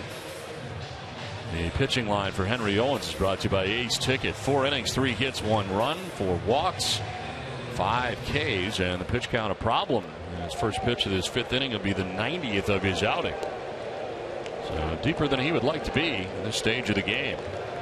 And the 4 walks part of that. First batter that he faces in this inning has been part of that. He has walked twice. Anderson in the first and then again in the third. He's in that crouch.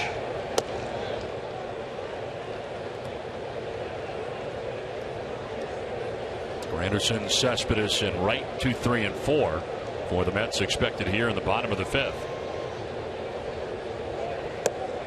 0-2. Red Sox shifting on Granderson. Now they're going to have Sandoval join that shift on the right side. Change up again there by Owens. Inside part of the plate. No contact by Granderson. Granderson does strike out a lot. 128 times on the season so far.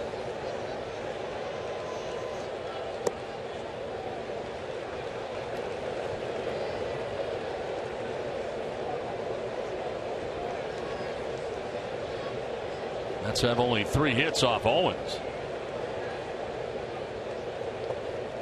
Not close. 2-2. Kicks off back-to-back sliders that time, Don, to try to get Granderson to chase something away, but it's too far outside. It's not even really tempting for the left-handed hitter.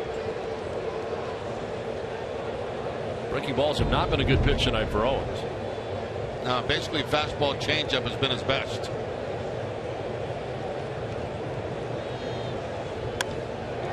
The other way and deep down the left field line as Bradley on the run makes the catch right at the foul line down there and goes up against the wall. But he makes the grab on a ball that was kind of slicing away from him for the first out of the inning. Yeah, and again, you know, in this ballpark, you run out of territory very quickly because that wall becomes very close to the foul territory area. So concentration on the baseball, on the making contact with the wall, and Bradley Jr. with the catch, which is no surprise. One down here in the 5th inning. See how little foul ground there really is. Increasing dramatically as you get down that line to the 335 marker. There is Cespedes, 0 for 2 in the ball game. He'll take strike 1.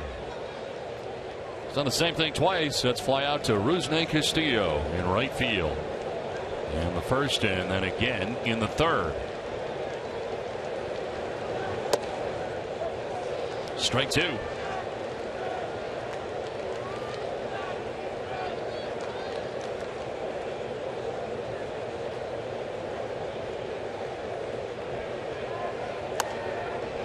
I love the way the whole outfield shifted with 2 strikes on Cespedes, no balls and 2 strikes, and all 3 of them, Bradley, Betts, Castillo, all shifted to the opposite field, expecting a more defensive swing.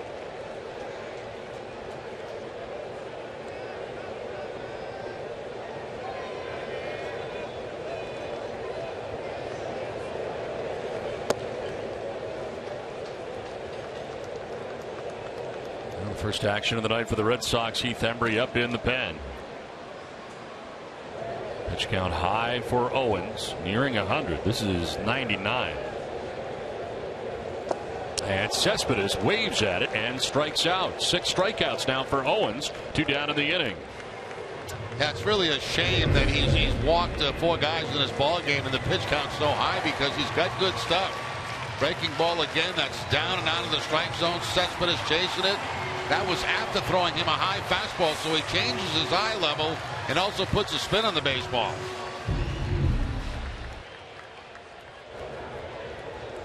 Four in a row retired by Owens. 3 of the 4 by way of the K. As David Wright stands in, he's 0 for 2. Popping out to second, flying out to right. 100 pitch is in there for a strike. Second time in Henry Owens' young career he has reached 100 pitches in an outing. On the ground and into left center for a base hit. Betts will cut it off. It's a 2-out single for David Wright. Now David Wright, who got the biggest ovation of anybody tonight when introduced, picks up the base hit on a fastball right there from Owens. It's going to be down, but he takes it back up the middle for the base hit. So after a couple of fly ball outs, gets the ball on the ground and gets a base hit. 2 down, right at first, and Michael Kadire, the batter, takes strike one. Yeah, struck out swinging and grounded out to shortstop. 0 for 2.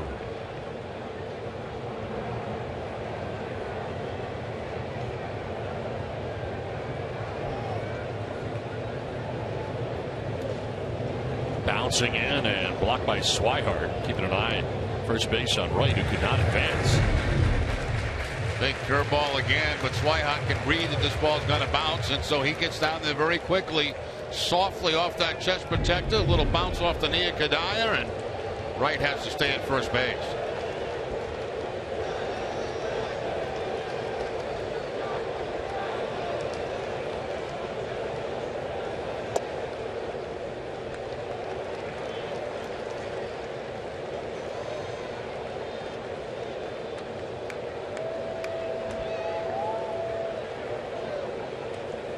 Betts over into right center field for Kadire to go the other way. He does go the other way on the ground into right field. And a bobble and right by Castillo gets by him. Wright still running, is going to try and score. David Ortiz is coming home, and at the plate, Wright will be safe. Ball got away. Mets take a 2-0 lead. Ball coming off the glove, out of the glove for Swihart. A miscue and right by Castillo, and this has not been good for the Red Sox defensively. It's led to both runs. Yeah, exactly right. I mean, this should be a first and second situation, and all of a sudden you got another run. Castillo just didn't get the glove down. Now he's going to chase it down. Here comes the relay to Ortiz. He flips home, and what happens here? Swihart never really had the baseball. No, he looked like he had it in the glove and was trying to get over and tag, which would have been in time, but it bounced right out of the glove. A single, an error to Castillo and Wright, no RBI.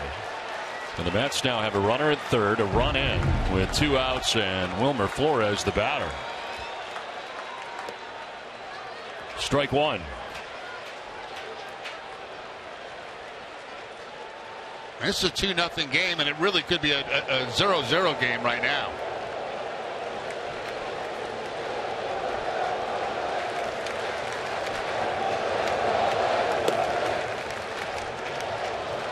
One more look at the play of the plate, and you can see Swihart. He touches the baseball, and if he holds on to it, he's got time to get right. But he never had the ball completely in his glove where he could squeeze it. In the air to left field, Bradley and Betts, and Bradley have plenty of room as he makes the catch that ends the inning. A run for the Mets who take a 2-0 lead. Let's take a look at the Red Sox box score.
So stay tuned for Red Sox Final presented by Uno's. Adam Pellerin and Tim Wakefield will have the latest on the American League East race.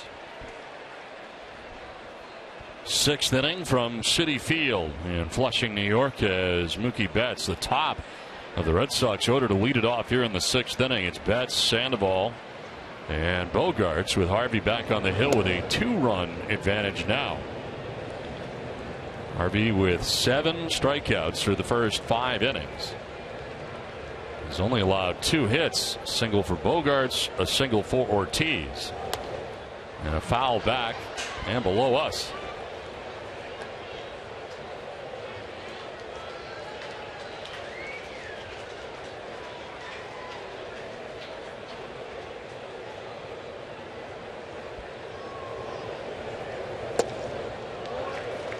Strike 2. Betts has grounded out to second and fly to right in 2 previous at bats against Harvey.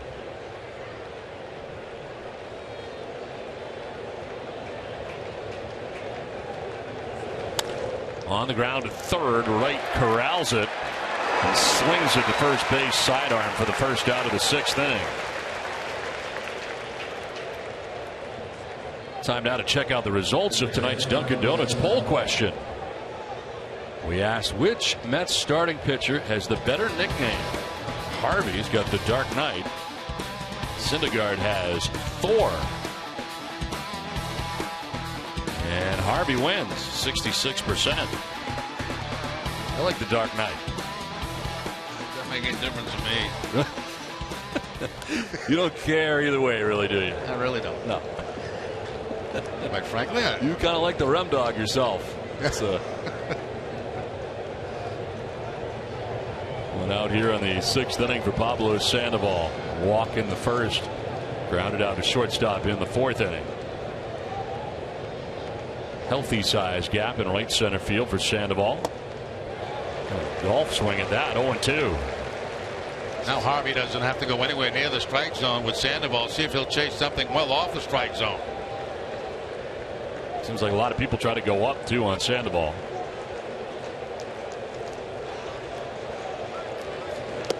They go up, but he doesn't chase.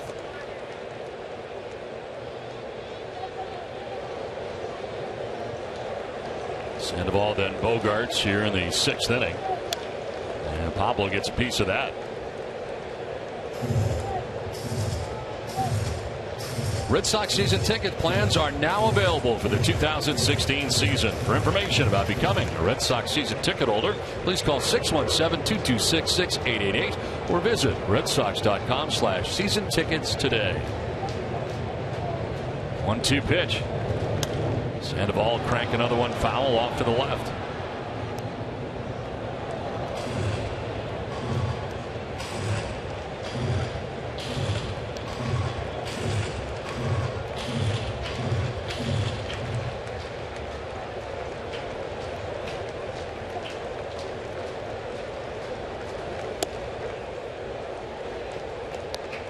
Twice now they're trying to get Sandoval behind in the count to chase that high fastball, and he won't do it.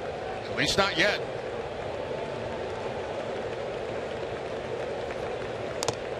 This one fouled off Darno, the catcher. Or to get the umpire. Got one of them.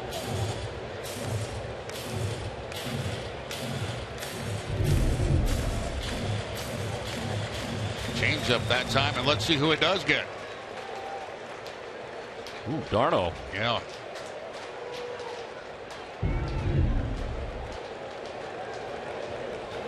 Sandoval to left, Cespedes right there to make the catch. He was aligned defensively perfectly in left field, and there are 2 outs in the inning.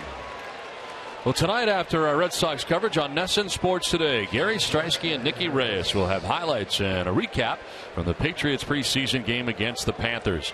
That's tonight on NESN Sports Today, presented by People's United Bank. See what know-how can do. 2 down in the inning, and there are Batman masks throughout this ballpark for the Dark Knight Matt Harvey, who has 2 outs here in the 6th inning as Bogaerts shoots one foul beyond the Mets dugout.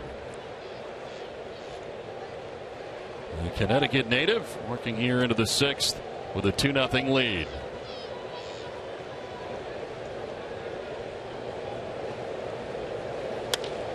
Fly ball down the right field line. Granderson will go as far as he can, but won't have a play.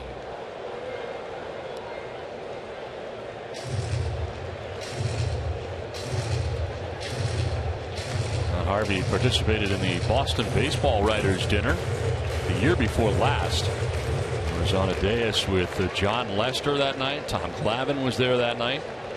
Had the pleasure of emceeing that event.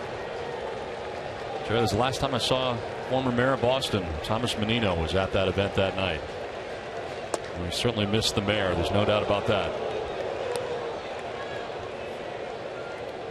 She ran into the mayor's wife at the James Taylor concert that I attended when I was on vacation. 1-2 pitch fouled off down the right field line, out of play.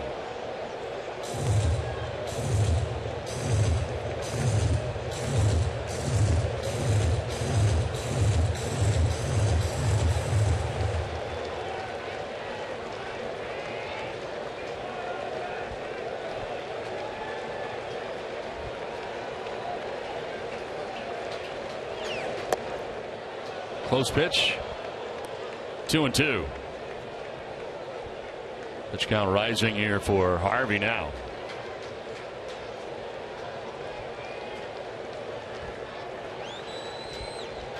Dan Worthen on the phone, the pitching coach, as Bogart strikes out, didn't like it at all.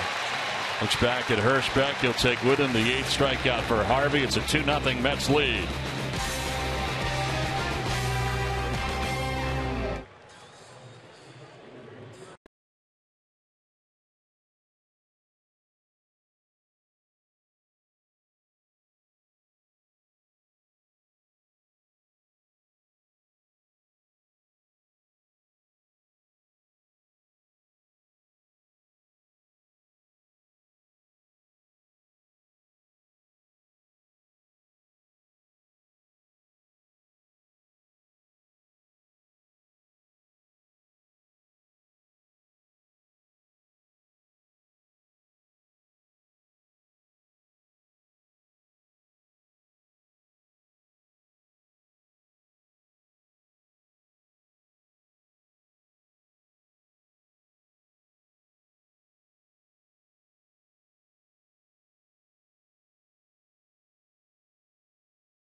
Your low fare now at Southwest.com.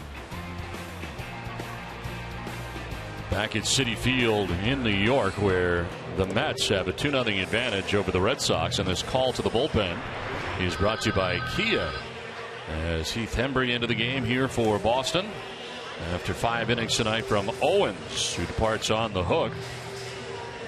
Hembree had been warming up last inning into the game, into his 8th, without a record of 5.91 earned run average, 6 strikeouts, 2 walks, and opponents hitting at .286 against Hembree. It'll be the bottom third of the Mets order that he'll deal with.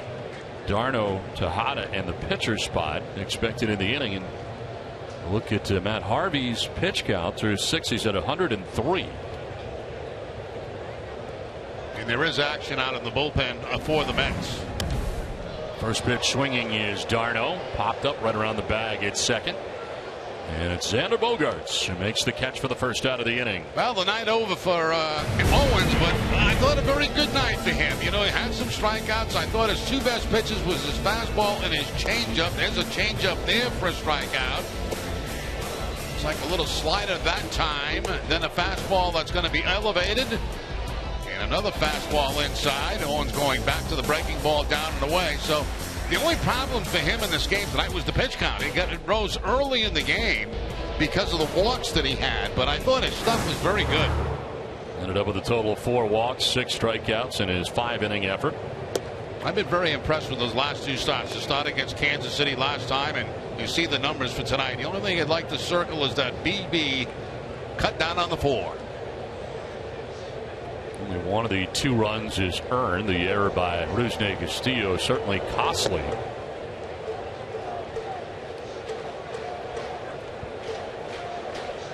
One out here in the 6th inning. Ruben Tejada batting. 3rd plate appearance of the night. Single and a walk for Tejada. Soft liner. It's going to be up over the head of Holton into right center. Looked like he might have a chance, but up over his head and a 1-out base hit. It's time for a game break brought to you by Jordan's, the furniture store of the Boston Red Sox. Adam?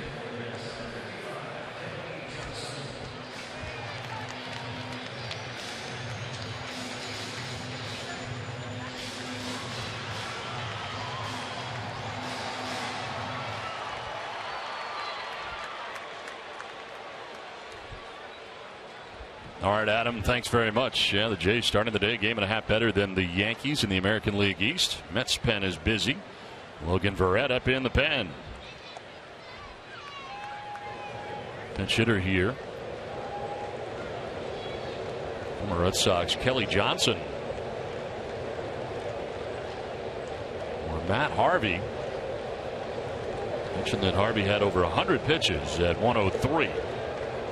Very careful in the amount of use that Harvey's had, backing him off starts and innings, and he's done after 103 pitches and 6 innings in tonight's game.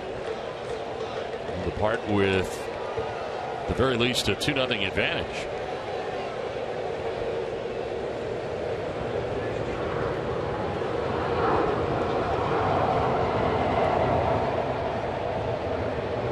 Of course, you got to get used to the planes here at Citi Field with Guardia right next door. Yeah, they've changed the landing pattern since we've started the game. They were coming in right to left. Now I think they're taking off left to right. So I think they've switched, maybe because it's nighttime, and could be for quietness. You know what I mean? Incredibly observant. I did not even notice that they were taking off Orlando. That's why I'm an analyst. You are an expert analyst.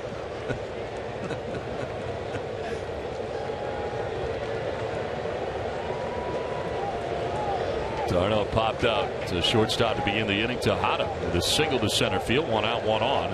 Kelly Johnson, the pinch hitter, throw over to first, and Tejada back. Well, the other reason for that could be the wind shifted too. Huh. Whatever wind there is, there's not much of a breeze here tonight, but obviously when that happens, then they switch runways. You didn't know that? I did not know that at all. You didn't know that you take off against the wind? No. Strike 3. Johnson goes looking, and that's the 2nd out of the 6th inning. As he peels out of the box. He thought this pitch might have been low, but right at the bottom of the strike zone. And again, John Hirschbeck, as we said, pitcher friendly. Jerry, I don't know how many flights I've taken over the years. Now you've got to know. I've taken a lot of flights, and I know absolutely nothing about flying. Nothing. Well, I do know you take off against the wind and you land against the wind. Right? That I do know. Huh. And that's why runways are, at airports are in all different places and corners and shapes. Because of that reason. Late timeout call granted by home plate umpire John Hirschbeck. You know, sometimes when we're coming into Logan, we come in over from Blue Hills in. Yep. And our city's off to the left. And we come in the other way, and the city's off to the right, and the ocean is out to our left. I have to admit that I wondered about that from time to time, why it is we selected different ways to come in. All because of weather conditions and wind. Huh. Learn something every day. So the next time you get on a flight by yourself, you tell the pilot, make sure you know where the wind's going, because that's how we're going to take off. We don't want to be going with the wind. That doesn't work. And I hope he knows what he's doing. That's the other thing. I mean, we all do. Right. Yeah, we all do. You learn something every day. I did not know that. I'm watching these flights go, and then now you're right, though. They definitely change direction. That pitch changes direction, and Lagares is down 0-2. And we're into the game here in the 6th inning. And it gets louder as when they're taking off over the ballpark. It's louder than when they're landing, obviously, because when they're landing, they're cutting the engines down. Less noise. Less noise. So you think it's about the sound that they've changed direction as well here for the area? That's always a possibility at night. Time of night. At certain airports, Orange County is a great example in California, where they go straight up in the air. It's like you take it off in a space shuttle. Yep. because of noise abatement. They don't want to make a lot of noise for the neighborhood. So I mean, it's like, wow, you're really up there quickly. I remember in San Diego getting up there very quickly too. Yeah, well, that's because there's houses and buildings right around the. You can look into people's buildings there. Yeah, you can look right. You see right in the window. Yeah. 1 ball, 2 strikes, 2 outs here in the 6th inning. An aviation lesson tonight from Jerry.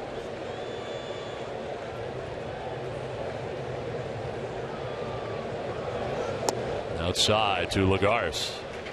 He has struck out twice, flying to right. The Mets center fielder.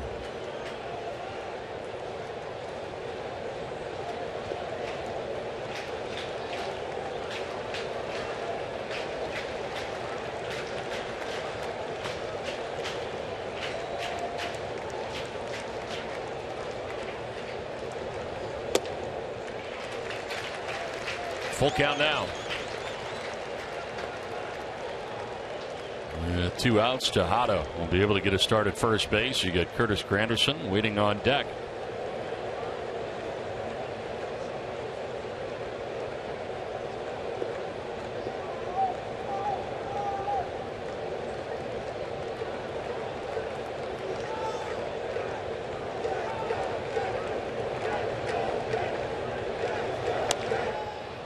Popped up back at third. Sandoval and Bogarts. Bogarts will take charge and in fair ground makes the catch that ends the inning. Through 6 from Citi Field, the Mets have a 2-0 lead.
Top half of the 7th inning back here at Citi Field in New York. As we take a look at the pitching line for Matt Harvey, it's brought to you by your Eastern Lexus dealers. As he goes 6 innings in this game, 2 hits, no runs. He would walk 1 and strike out 8. Ended up throwing 103 pitches, 66 for strikes before leaving this game tonight, and has a chance for his 12th win of the year. The bullpen can help him out, as came in individually at 11-7. And the new pitcher is Logan Verrett, who comes into the game here. His 10th appearance. He made 1 start. He's 1-0 with 0.81 earned run average in 22 1/3 innings, 21 strikeouts, 5 walks, and opponents hitting at 113 against him. He will deal with 4, 5, and 6 in the Red Sox order here in the 7th, and it starts with David Ortiz. Center field, Lagares going back to the track at the wall. He leaps and it is gone. Home run for Big Papi, his 27th of the year. Out to left center field. Ortiz will touch them all and put the Red Sox on the board.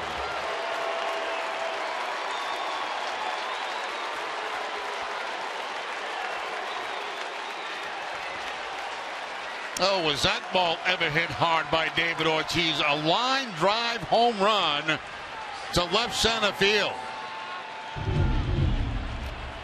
Just an absolute bullet. First pitch fastball. That's a pretty swing right there. Head down on the baseball. The good extension. And up over the fence for the home run for Ortiz. 493rd as this is popped up into center field. Lagares makes his way in and makes the catch for the first out as Holt is retired. Now, for every home run the Red Sox hit the rest of the season, Alltown will donate $500 to the Cystic Fibrosis Multiple Sclerosis Fund. Alltown is New England's premier healthier convenience retailer.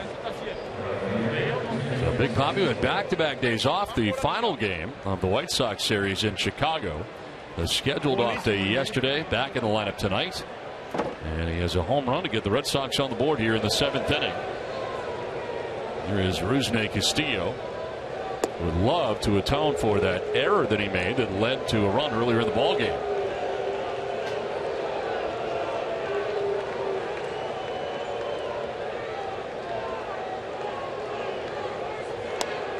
Fouled off to the right out of play, and it's 0-2. Castillo has flied out to right and grounded out to shortstop. 0 for 2 in the ballgame.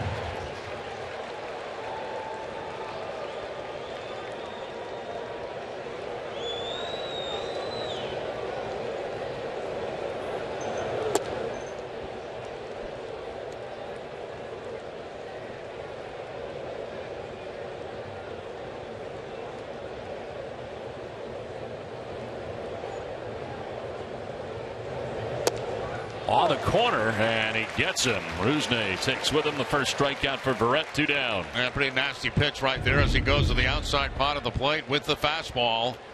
Comes back just a little bit and picks up the corner.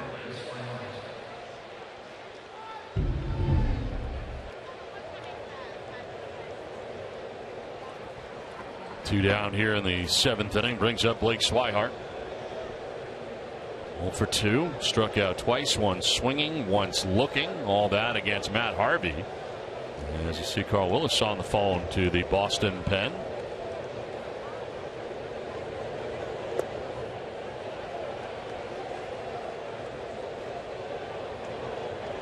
David Ortiz with his 493rd home run.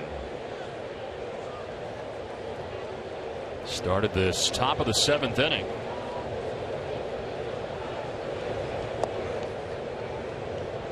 Swihart ahead 2-0.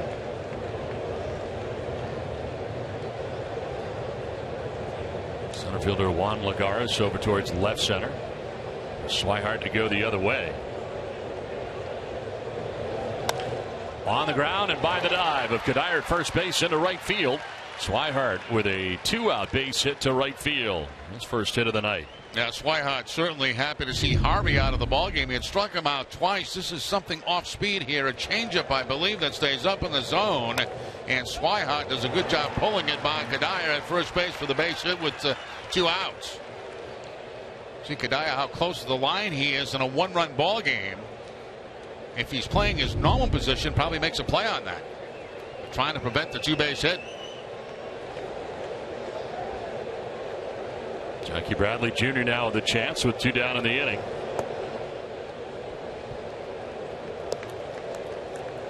Bradley with a fly out to left in the 3rd. Reached on a strikeout wild pitch in the 5th. And stole a base.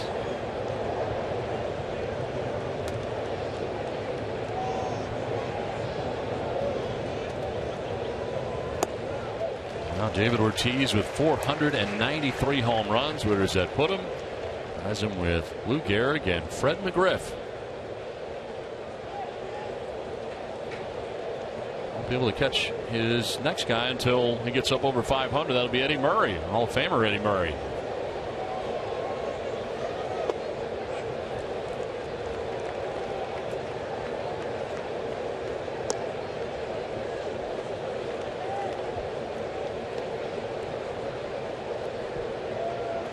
Action for the Red Sox with left-hander Robbie Ross Jr. 2-1 the count to Jackie Bradley Jr. Runner goes. Pitches a strike, and the throw is going to be late. Swihart able to steal second base, get into scoring position with 2 down. And Swihart going on Verrett, the pitch. A very slow delivery to home plate. And you see the jump he had right there. Outstanding. Really no chance at all for Darno to throw him out at second base. Well, he got himself in on the grass and everything. That was not exactly a straight line at second base.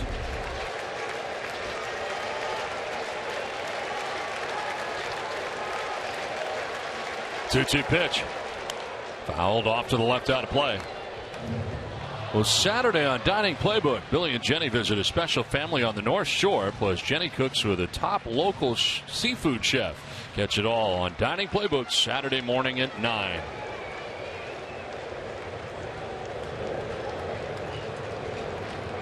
Two outs. Swihart at second base. Jackie Bradley Jr. waiting on a 2-2 pitch.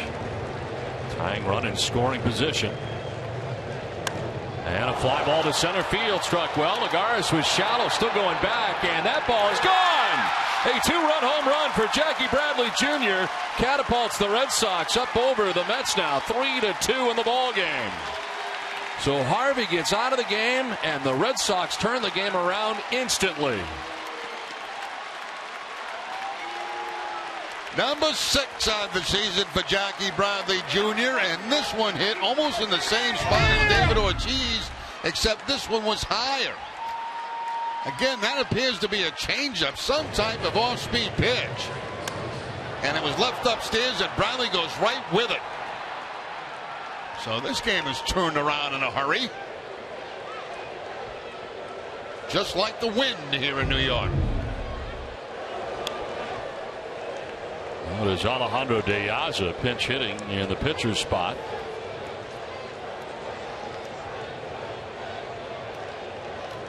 And the 2 outs and the base is empty, so that big hit by Swihart with 2 outs to get on base set the table for Bradley. No foul again off the catcher Darno. He has been dinged up a few times.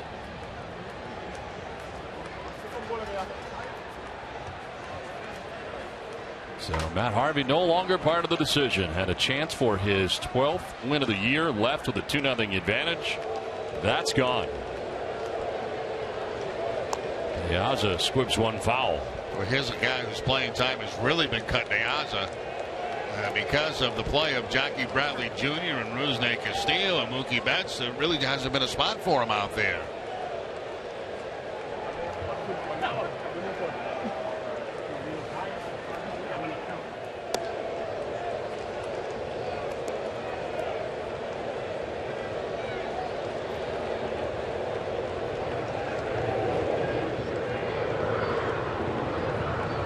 It down to the count, 1-2.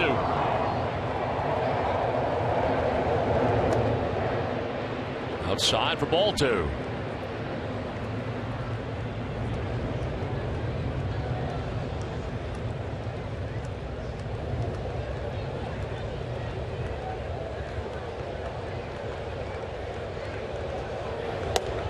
The arms out of the way, and he's rung up by the home plate umpire John Hirschbeck for strike 3. But the Red Sox scored 3 times: a home run for Big Papi, a home run for Jackie Bradley Jr. It's 3-2 Boston.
Seventh inning.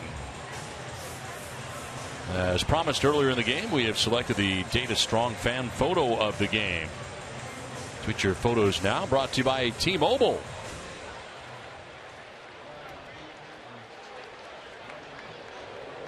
We head on here to the bottom of the 7th inning, and to lead it off, Curtis Granderson will be 2, 3, and 4 in the inning, and it'll be against Robbie Ross Jr. It takes over for Hembree, who's now the pitcher of record with a Red Sox lead. Ross into his 41st game of the year, 0-1 with a 3.83 ERA, 42 strikeouts. As Granderson will take a ball, 1-1. So Hembree went an inning, giving up a hit, no runs, had a strikeout.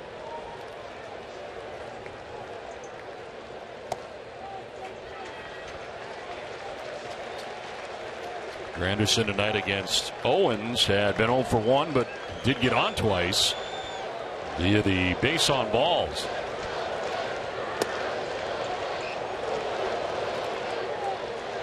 Granderson didn't like it, but it is strike 2. That's the first time Ross came inside against Granderson. Was not expecting that.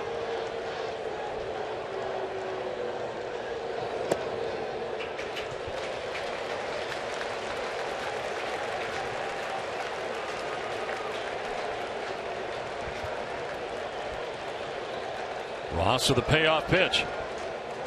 Granderson to right. Castillo is there to make the catch. One down here in the 7th inning. Solid contact, but out number 1. The Sunday at 11:30 on an all-new episode of NESN Clubhouse. Steve Lyons teaches the art of the crow hop. Find out who makes rain delay decisions at Fenway Park.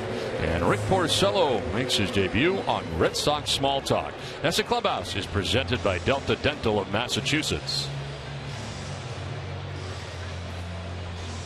One out in the 7th, and it's 1 and done for Robbie Ross.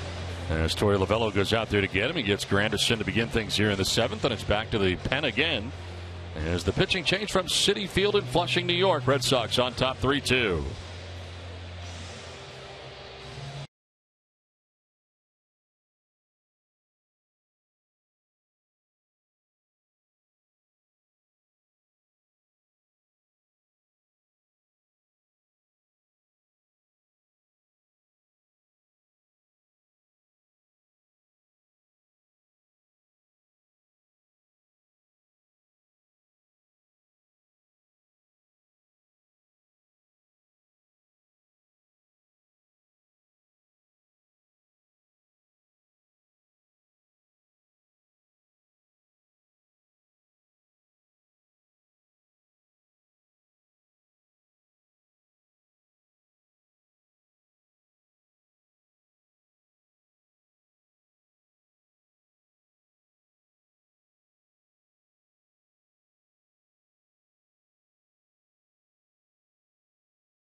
Back at Citi Field in New York as the Red Sox have a 3-2 advantage. One out here in the 7th inning.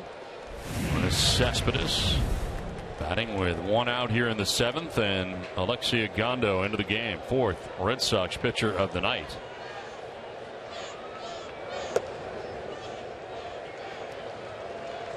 Numbers for Gondo.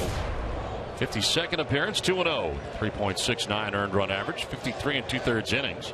46 strikeouts and 19 walks, and opponents hitting at .239 against Gondo.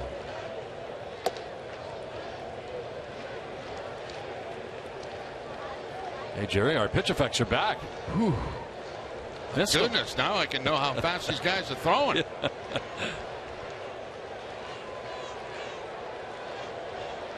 Gondo last worked on Tuesday at Chicago against the White Sox. A scoreless inning. Allowed 2 hits against the White Sox. More action in the pen. Tommy Lane up. Already seen Heath Hembry, Robbie Ross, and now Alexia Gondo out of that pen. Owens, the starter, went the first 5.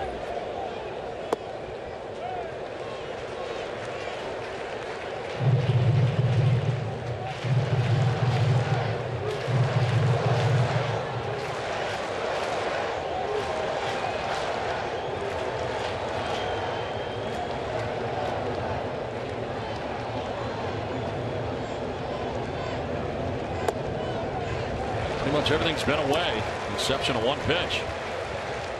I'm trying to stay away from the power of Cespedes, and if he's got to go deep, they go deep to the opposite field.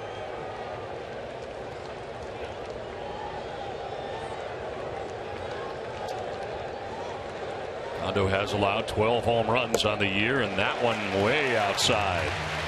So he walks the first batter that he faces coming in here in the 7th inning. Well, right now, Ace Ticket has super savings on all Red Sox tickets. Tickets start at just $9. New York Yankees tickets start at just $33. Supplies are limited. Visit aceticket.com right now for super savings. 1 out, 1 on, and David Wright coming up.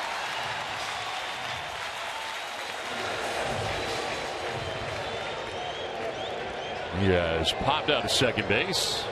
Flied out to right, and last time up, a single to center. He'd come around to score the Mets' second run, and at the time gave New York a 2-0 advantage.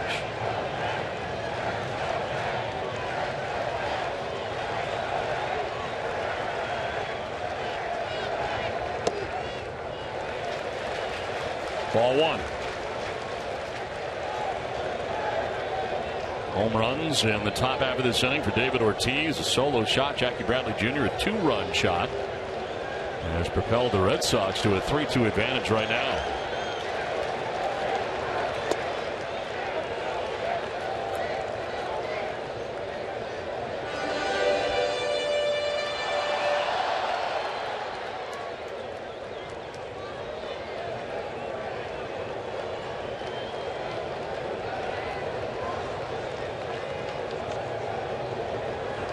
Sidearm sling to first base, but back on the bag is Cespedes. He's got 4 steals since joining the Mets, has not been thrown out. Now the umpire coming in to talk to Gondo. Something about going to his mouth, and they throw the baseball out of the game. It's Joe West at second base.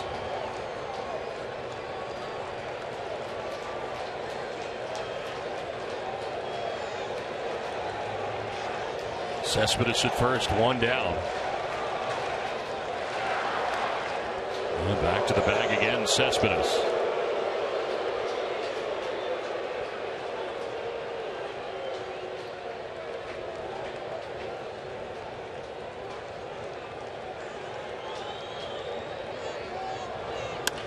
Lined in the left field for a base hit off the bat of David Wright. His second hit of the night. Moving up to second is Cespedes, and the Mets have something going here in the 7th inning. Well, the Red Sox handled him in his first 2 at-bats, 0 for 2, but 2 for 2 in his last 2 at-bats. Gets the fastball from Gondo inside and hooks it between third and short. Very hard for the base hit.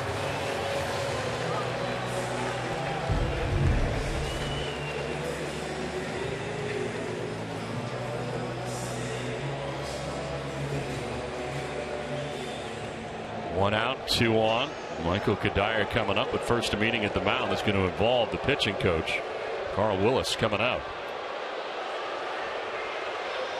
They'll get immediate care without leaving the ballpark at the Beth Israel Deaconess Medical Center First Aid Station beyond Section 12 on the lower concourse. BIDMC is the official hospital of the Boston Red Sox. Meeting at the mound. Robbie Ross started this inning, was able to get Granderson to line out to right. He leaves, and Cespedes then greets Agondo with a walk, right with a single to left, and the Mets have runners at first and second with 1 out here in the 7th inning.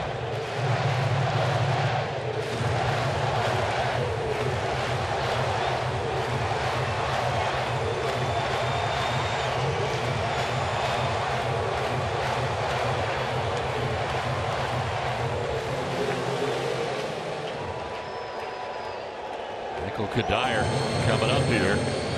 Kadire struck out swinging in the 2nd inning, grounded out to short in the 4th. Single to right in the 5th. A 1-for-3 night for the Mets first baseman.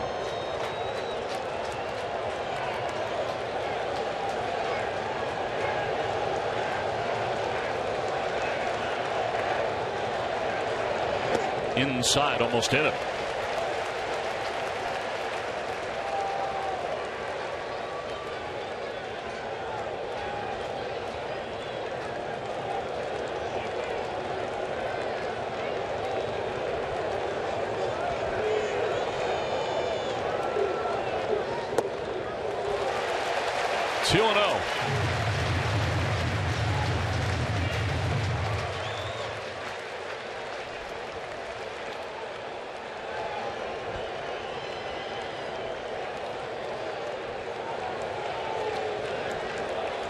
So far, it's been a tough go of it here for Agondo since coming in. Foul that time. The home plate umpire looked like. John Hirschbeck working the plate tonight.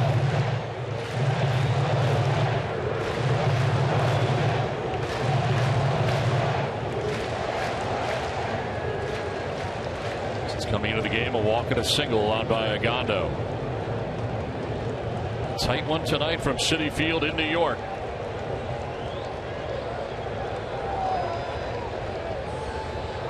Spinning off the backside without a throw.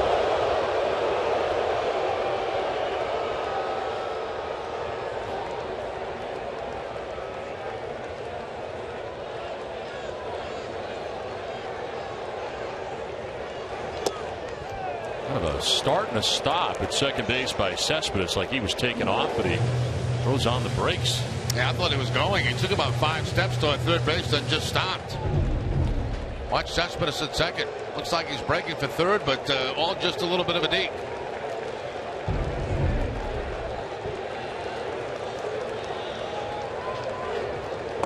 Kadire thought about it. Did he go? No. John Tompani, the first base umpire.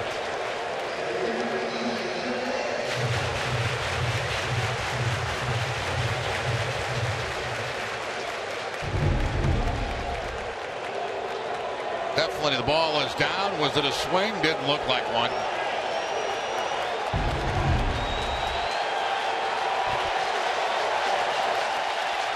Wilmer Flores waiting on deck. 1 out, 2 on, and this Mets crowd electrified right now.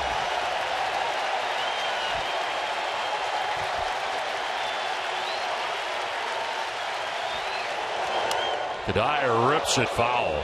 Right off the facing of the Red Sox dugout.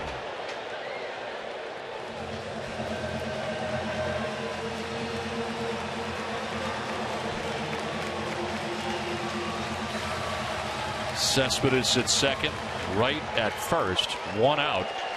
The Mets half of the 7th inning.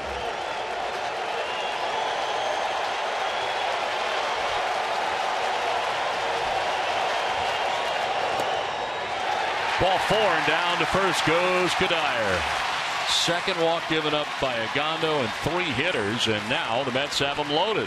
I just don't like that pitch selection. I mean, he's been having trouble getting his breaking ball over the plate, and on a 3-2 count, he goes to it to load the bases. It's not even close to being a strike.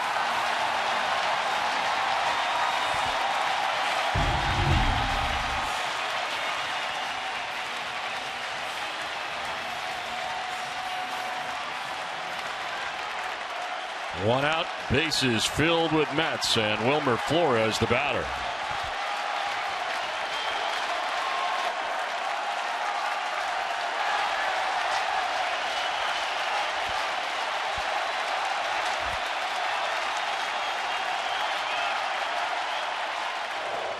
Ball one. Just overthrowing everything right now. His fastball, his slider.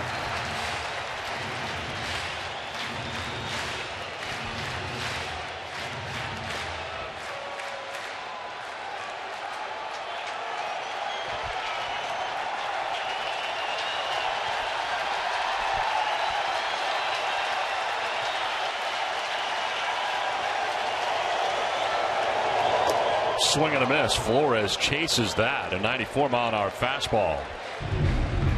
And borderline, too. I mean, this pitch could have been outside.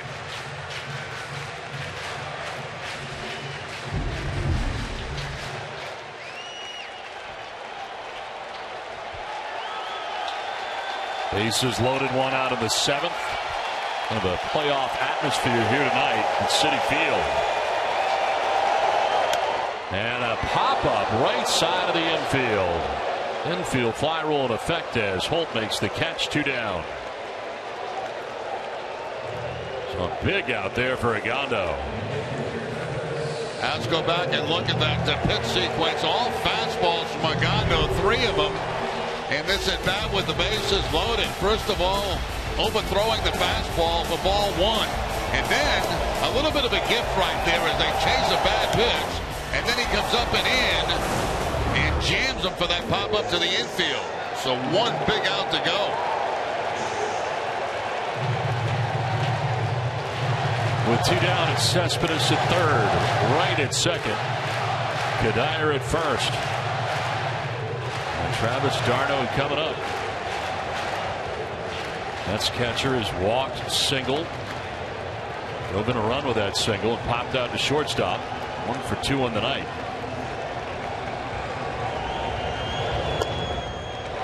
Again overthrows it. 96. Not close. No, a nice play by Swihart to backhand that ball and keep it from the backstop.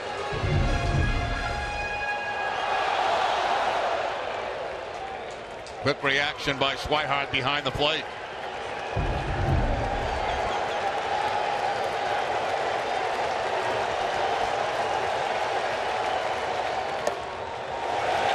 Two and 0. 4 for 13 in his career with the bases loaded.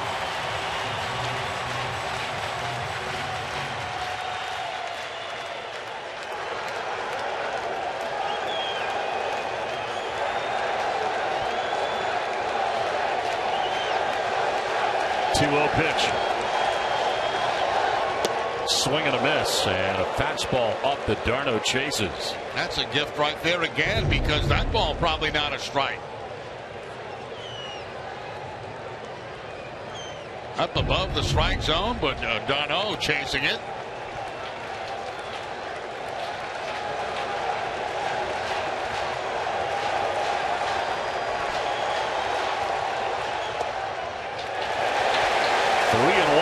Borderline.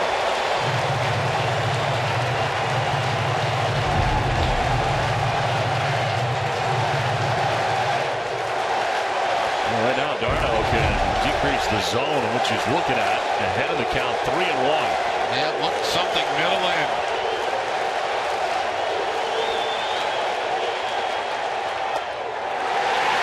Ball 4. He walks in a run to tie this game. From third comes Cespedes, and it's 3-3. Third walk allowed by Agondo, and this one is a run.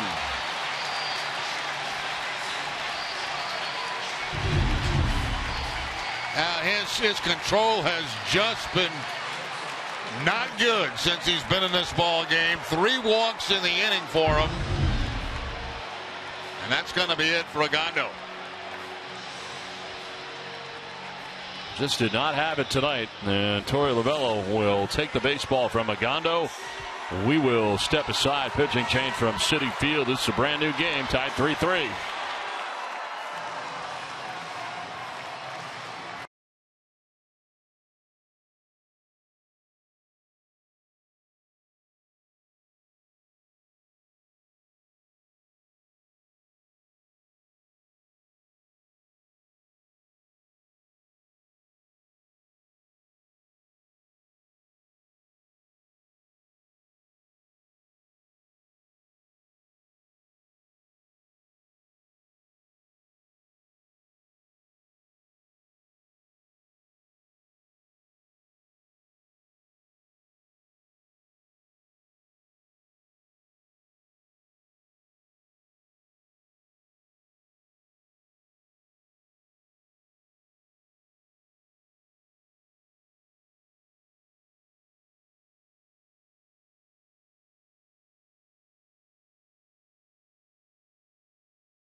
an interesting ball game to say the least. A tight one. David Ortiz with a solo shot to begin the inning in the top of the 7th inning, and Jackie Bradley Jr. would add on to that situation with a 2-run shot of his own, which gave the Red Sox a 3-2 advantage. But back come the Mets on a bases-loaded walk to Darno. And the Mets have tied it up now 3-3. Bases still loaded with 2 outs in the inning, and Gene Machi into the game. Ruben Tejada the batter. And that one missing badly. Yeah, 3 walks in this inning for Red Sox pitching. Gagando with the 3 walks. 12th game in a Red Sox uniform for Machi, without a record of 6.75 ERA. 7 Ks, 4 walks. Tejada's been on base 3 times today, 2 singles and a walk. And a fly ball to right center field. Over comes Castillo, and he'll make the catch that ends the inning. But the Mets able to get a run to tie it up 3-3. Let's take a look at the updated Red Sox box score.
Southwest Airlines. Book your low fare now at southwest.com. Sullivan Tire and Auto Service. Thank you, New England, for 60 great years. Your local Subaru dealers. And by Digital Federal Credit Union. See what DCU can save you. Well, with the bases loaded and 2 outs, able to get Tejada on a fly ball to Castillo. Fastball tied him up a little bit inside and kind of pushed that ball out to Castillo. So the Red Sox finally get the final out.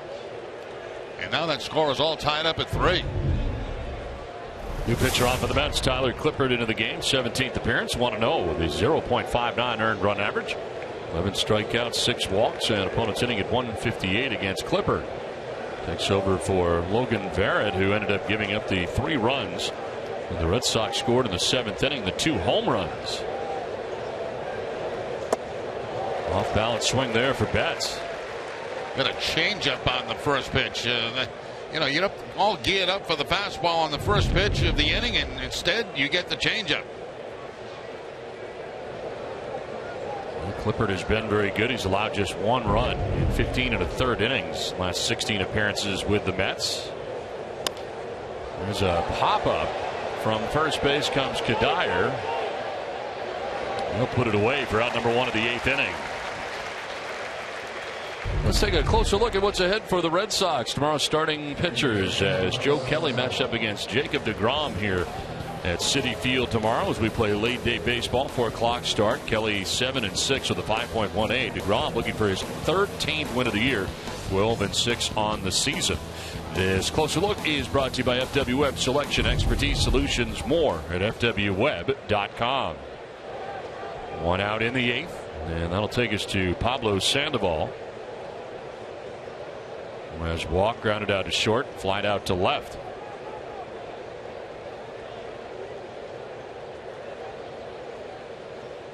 That one slips out of his hand, up and away.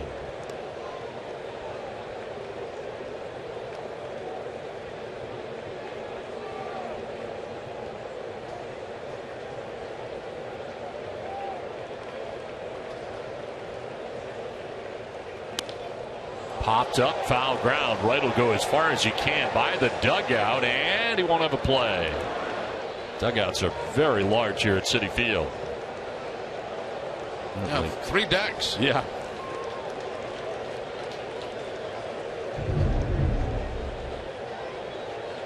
David Wright looking to see how much room he's got, and behind the 3rd deck goes the baseball.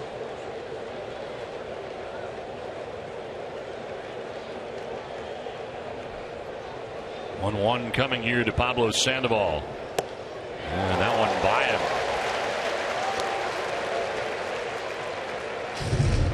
Challenging Sandoval this time with the fastball.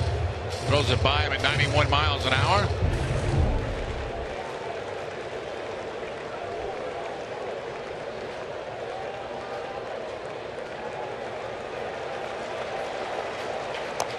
Little number front of the plate. It is a fair ball.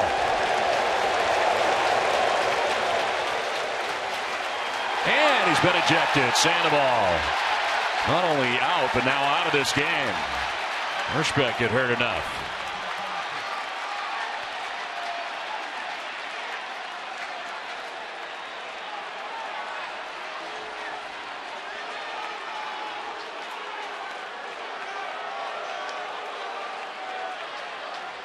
And what did he say to throw him out? That's what Lavillo's asking. I mean, I didn't see Sandoval say anything. It's a split-fingered fastball topped, and it stays in fair territory, as you can see clearly right here. Sandoval does not run.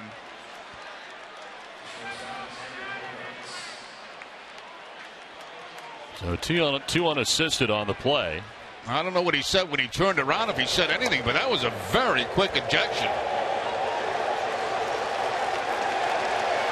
Let's get a look from this angle if he says something. Looks like he's walking away.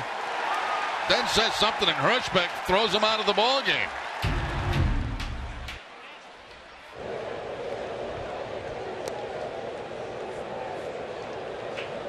Still in the dugout with 2 outs here in the 8th.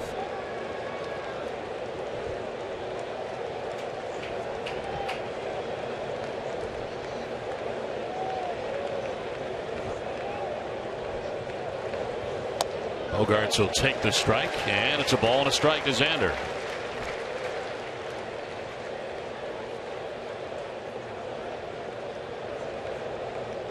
So Sandoval making his way to the clubhouse, ejected from this ball game. 9th Red Sox ejection of the year.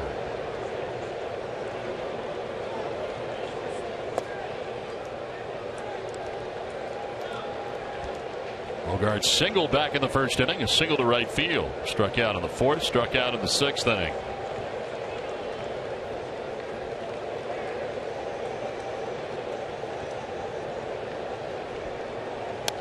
Foul back to the screen, and it's 2-2. Another clipper, the 3rd arm used tonight by Terry Collins in this game. Matt Harvey started, went 6. Gave up no runs and left with a 2-0 advantage, only to see it go by the boards very quickly as Logan Verrett came in and gave up 3 runs. But now it's tied up with 2 outs in the top half of the 8th inning. Full count now to Bogarts.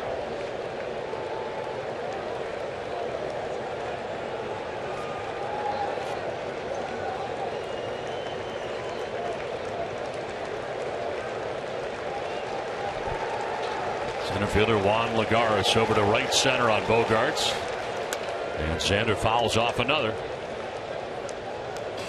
Well, tomorrow at 3:30, don't miss Red Sox Game Day Live presented by DCU. TC and Tim Wakefield preview Joe Kelly's start against the Mets.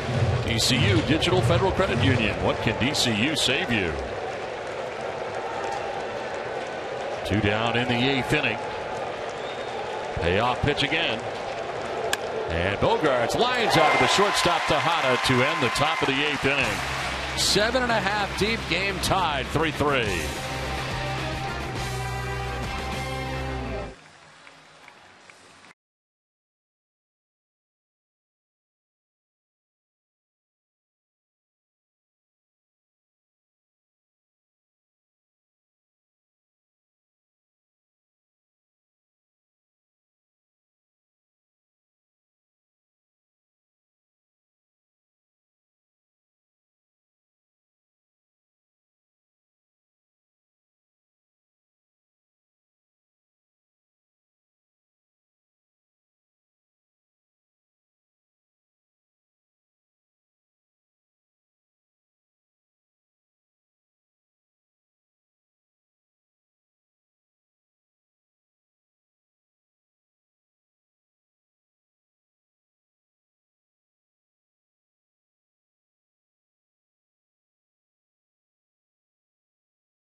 Which is brought to you by Xfinity. Henry Owens started this game 5 innings, 5 hits. One of the 2 runs he allowed was earned. David Ortiz with his 493rd home run of his career. His 27th of the year. Jackie Bradley Jr. with his 6th home run of the year. 2-run shot. Matt Harvey ended up with no runs in 6 innings. And this game tied 3-3. Series of changes for the Red Sox. Brock Holton at third base. Josh Rutledge now in at second base. And Travis Shaw taking over at first base for David Ortiz in this tie game.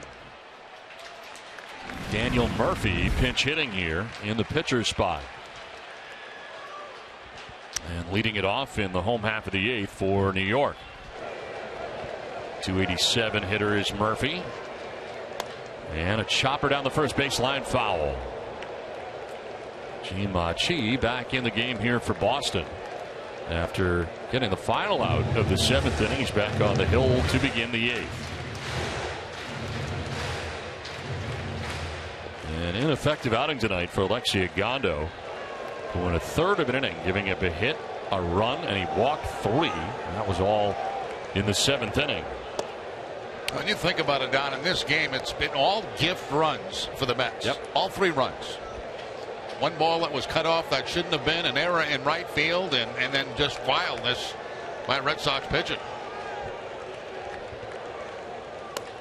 Line and caught at second base by Rutledge. Just into the game and handles the first out here at the bottom of the 8th. Well, is your child good at writing silly captions for photos? Visit NESN.com/freeze-frame to see the photo of the week and send in a caption that could make it on the next NESN Clubhouse show. Visit NESN.com/freeze-frame today. 1 down in the 8th inning.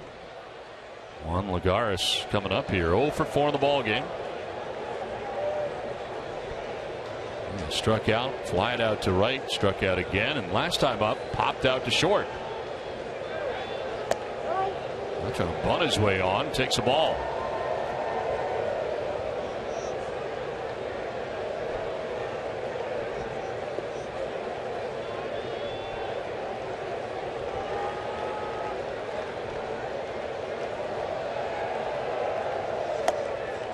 Swing and a miss. 1-1. Now, Lagares, one of those free swingers. I mean, he's only walked 12 times on the season. He has struck out 78 times and chases the ball outside of the strike zone there.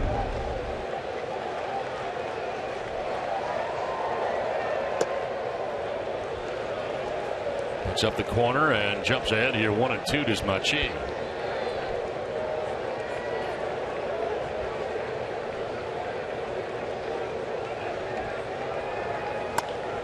Fly ball foul off to the right. It'll get into the seats.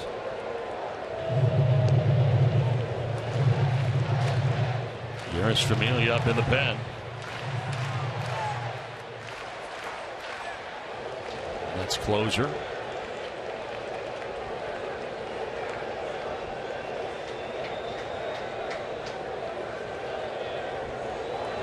.34 saves on the year. Swing and a miss, and striking out is Lagares for the second outer of the eighth. So Machi has retired everybody's face so far. Let's take a look at some of the crazy runs the Mets have got tonight. First of all, the base hit, and some reason Xander Bogaerts cuts this ball off, and the Red Sox never get a chance to make a play at home plate. In the fifth inning, a ground ball routine gets by Castillo. 2 runs come across as Swihart can't hold on to the ball at home plate. And then wildness by Agondo.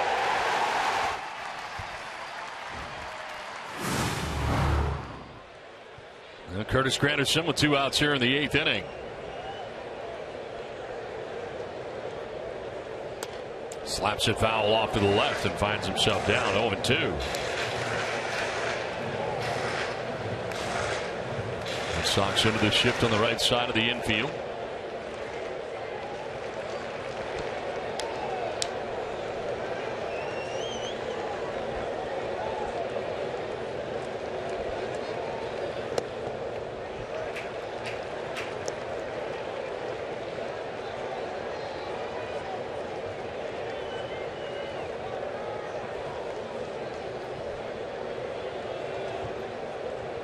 Back to the split-fingered fastball. Ripped and caught. In the shift, it's Bogaerts on the backhand who makes the grab that ends the inning on a hot shot. We head to the 9th, tied 3-3.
Have a son or daughter who wants to learn more about baseball or the Red Sox? Visit NESSONClubhouse.com and has videos, games, and a whole lot more. It's fun, free, and easy to use. Visit NESSONClubhouse.com today. Well, new pitcher into the game, Jeurys Familia, who is the closer for the Mets. 34 out of 39 in save opportunities. His 61st appearance of the year. 2-1 with a 1.72 earned run average. 64 strikeouts, 15 walks. When it's hitting at just 195 against Familia. Clippard pitched the 8th inning and had a 1-2-3 8th. It'll be Shaw leading it off here in the 9th inning. Yeah, David Ortiz taken out of the ballgame for defensive reasons. That's why Shaw is hitting now. Of course, last time up for Ortiz was the home run to give the Red Sox their first run of the ballgame. So it is Shaw instead of Ortiz after Shaw took over defensively last inning.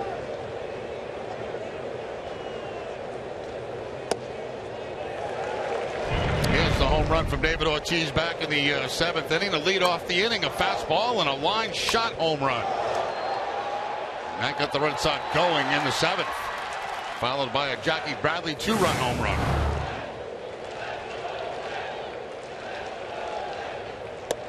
Shaw will take the strike and finds himself down 0-2.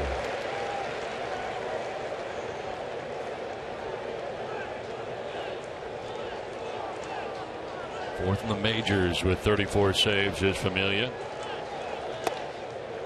98 on 2 of the fastballs he's thrown so far. One of 6 Mets with 30 saves in a season. Tossed a career high 14 straight scoreless innings dating back to July the 31st.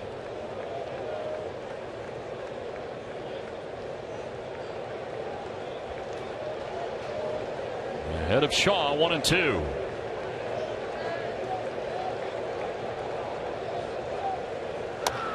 On the ground towards first baseman Michael Kadire, who will flip to Familia, who gets the foot down on the bag for the first out of the 9th.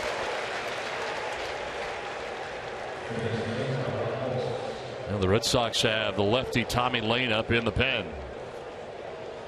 They have already used Heath Hembree, Robbie Ross, Alexi Ogando, and Gene Machi in this game. As the Red Sox starter tonight, Henry Owens lasted just 5 innings and threw 108 pitches in those 5 innings.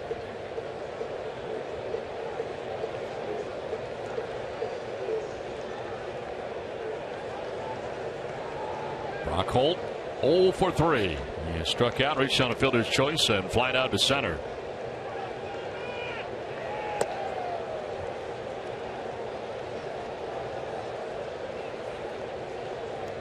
It's now 5 in a row retired by Mets pitching. Combination of Barrett, Clippard, and Familia now. He's got the first out of the 9th. Sliced foul off to the left, and it's a ball and a strike.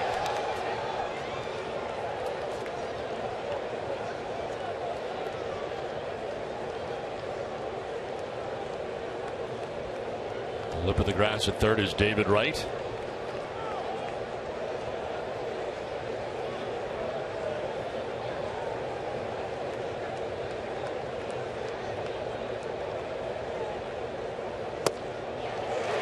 Holt's down 1-2. 85 and some sink. Yeah, it looked like a split-fingered fastball right there that just drops.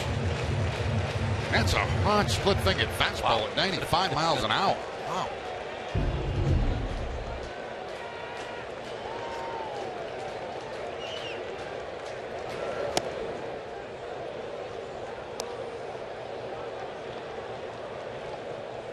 $39,401 here tonight.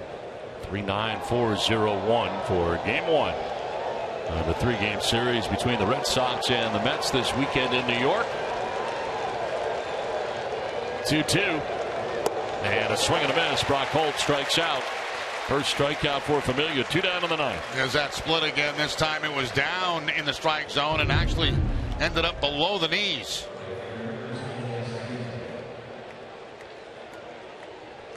See the separation of the fingers, the split-fingered fastball, and the action on it going down from Brock Holt.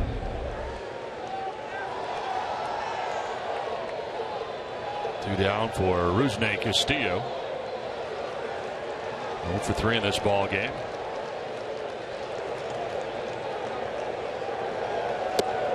And down the count 0-1. That's 99 on the gun. Yeah, this guy's a little bit nasty, isn't he? Wow. 99 and 95 with the splitter. Are you kidding me?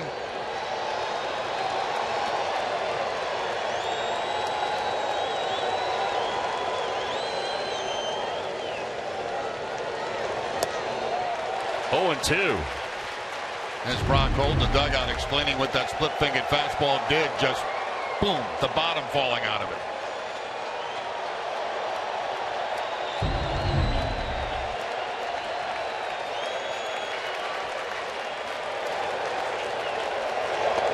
Swing and a miss. A pretty impressive inning for Familia. 1-2-3 ninth. Mets coming up in the bottom of the ninth.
Red Sox game that goes into extra innings, or the Sox get a save. CVS Pharmacy will make a donation to Children's Hospital towards a $25,000 commitment once again this season.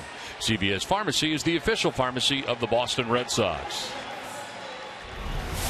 And Tommy Lane into his 49th game of the year, 0-1 with a 4.31 earned run average, 39 2/3, 40 strikeouts in those 39 2/3. Bonus inning at 253 against Tommy Lane. Last worked on Tuesday night against the White Sox, going a third of an inning. And a strikeout. Linus Cespedes leading it off here in the ninth inning. And taking a ball.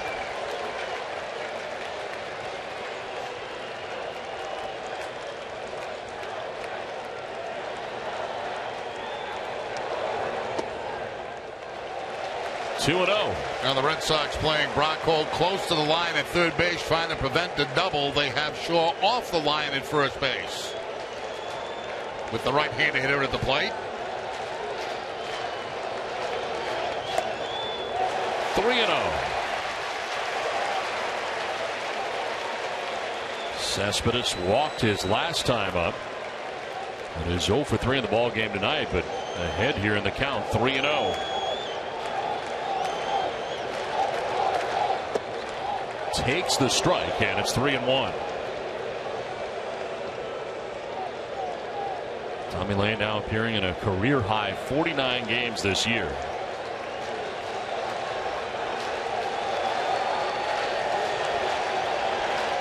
Three different stints with the big league club this year for Lane. And a leadoff walk to begin things here in the bottom of the 9th inning.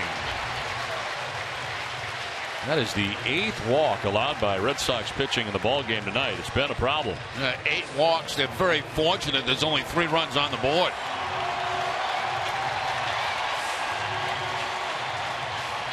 Lead runner on for David Wright. He's popped out to second, fly to right, single to center, single to left.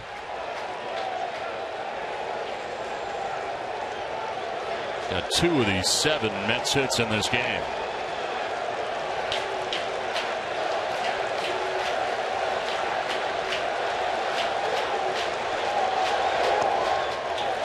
Ball 1. Swihart to the hill.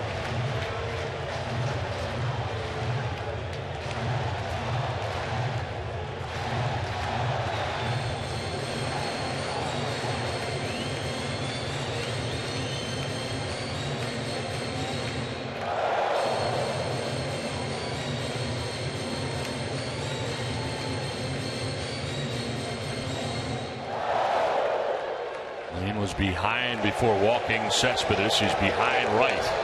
Now a soft toss over and Cespedes back to the bag.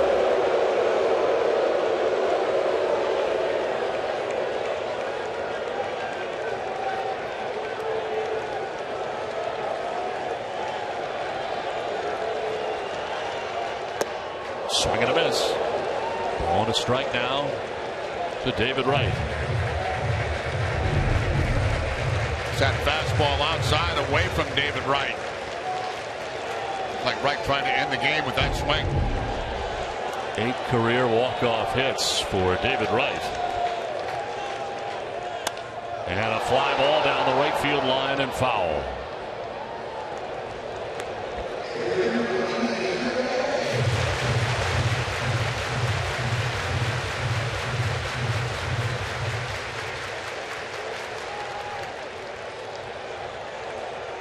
Ball, 2 strikes, nobody out here in the last of the 9th inning in a tie game. Lane has a new baseball, rubbing it up.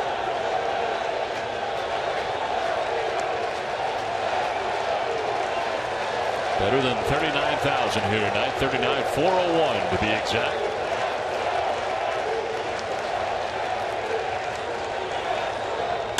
On the ground to short, could be 2. Bogarts to second for 1, on to first for 2. So a big double play there, races the leadoff walk. 2 down in the 9th. That Lane, who started the inning off with a walk, bounces back with control, keeps the ball down in the zone, and right with the double play. Nice underhand flip to Rutledge, who's got that very strong throwing on the first base, and no problem turning this one over. So 2 down now in the 9th inning, brings up Michael Kadire. And a ground ball towards short, softly hit. Bogarts' throw will take us to bonus baseball tonight from New York. The Red Sox and Mets are tied 3-3 to the 10th we go.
jerky all season long. Jack Link's beef jerky. Feed your wild side.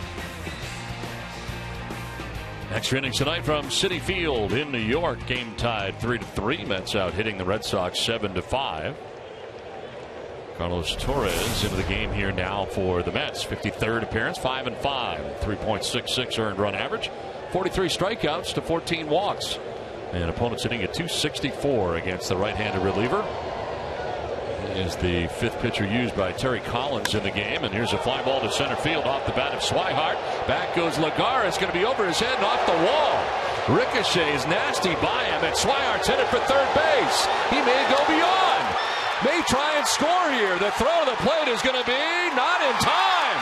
He comes all the way around and inside the park home run. And the Red Sox take a 4-3 lead in dramatic fashion here in the 10th. How about that? Wow. That ball caromed off the wall unbelievably hard and get by Lagares for the second time. The first time is right here and then by him. The shortstop goes out. Look how far that ball comes back in. And Butterfield waves Swihart home and is not even close at home plate.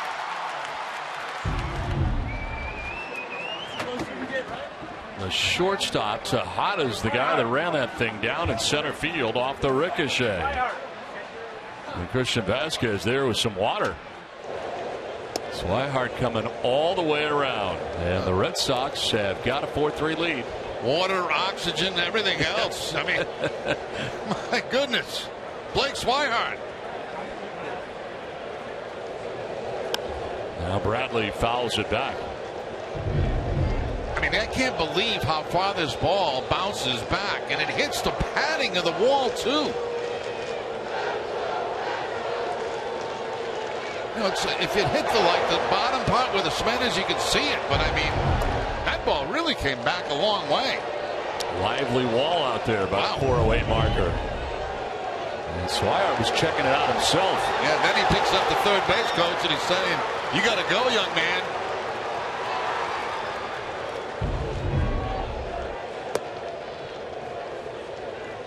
Torres, who pitched in the ballgame last night for the Mets, a game that went 13 innings in Philly. And the Mets won 9-5. So they have already had extra inning baseball recently. Fouled off, and it's still 2-2.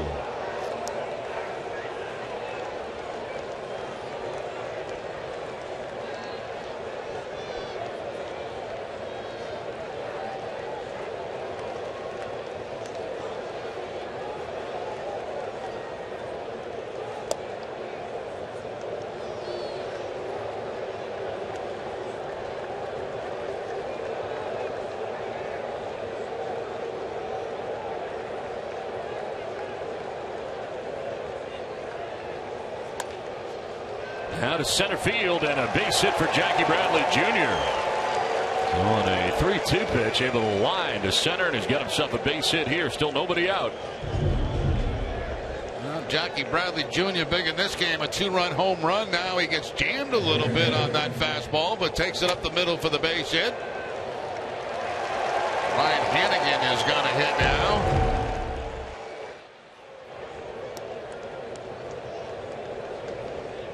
.255, 2 homers and 12 runs batted in.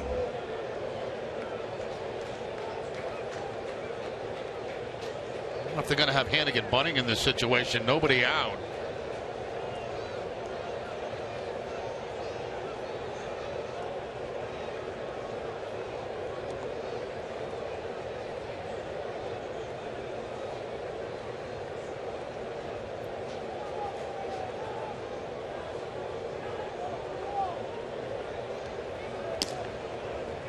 And again, not showing the sign that he is bunting, and he takes strike one.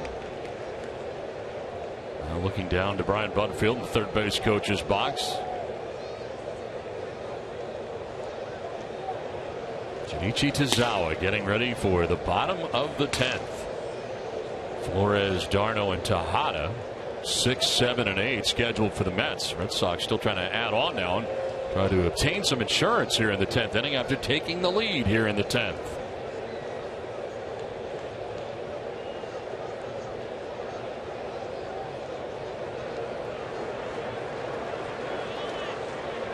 Jackie Bradley Jr. getting that lead at first base. The 0-1. On a strike. I'd say it wouldn't be a bad play as a hit and run because Hannigan's pretty adept at moving that ball to the right side. Last inside the park home run for the Red Sox. You got to go back to 2011. Jacoby Ellsbury. That is about the last thing you think about when you see a hitter come to the plate, right? Yep. Because some pretty special things have to happen to give you the chance to do it. Sure, absolutely. And something special happened that time. Yes.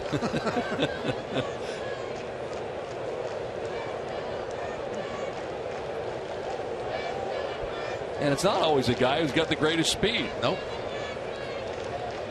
It's all in placement of the baseball. 1-2 pitch to Hannigan will have to wait with a soft toss over. No problem for Bradley to get back.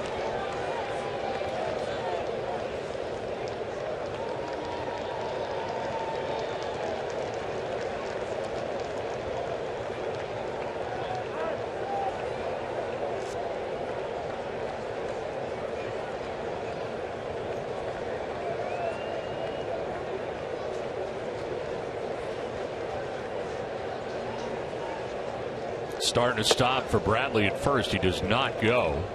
And that's ball 2 now to Hannigan.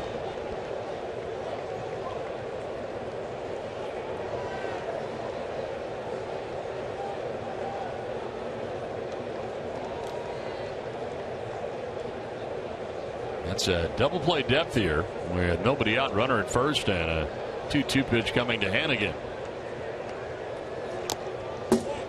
Defensive swing on a pitch that was outside, couldn't take it, so takes a hack.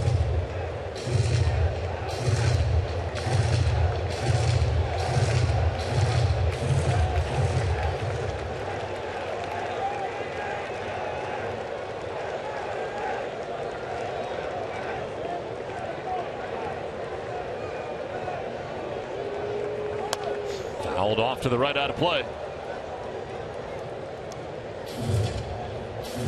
Inside the park home run for Blake Swihart to begin things here in the 10th. A single to center by Jackie Bradley Jr. Now a battle here between Carlos Torres and Ryan Hannigan.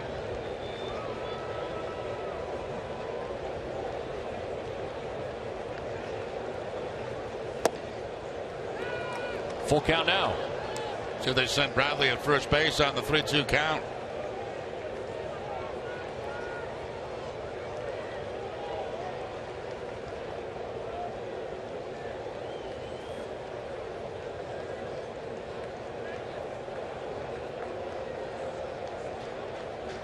Here he goes, and Hannigan swings away, and it's a fly ball out to right field pretty well, but Lagares will have room as he makes the catch in front of the warning track out there, and back to the bag at first goes Bradley, 1 down. Let's take another look at the Swihart home run. You don't see this very often. Long fly ball over the head of Lagares out there, and it really bounces back toward the infield. By the time the shortstop gets out there, Swihart, carrying that piano to home plate on his back, but he's still able to make it.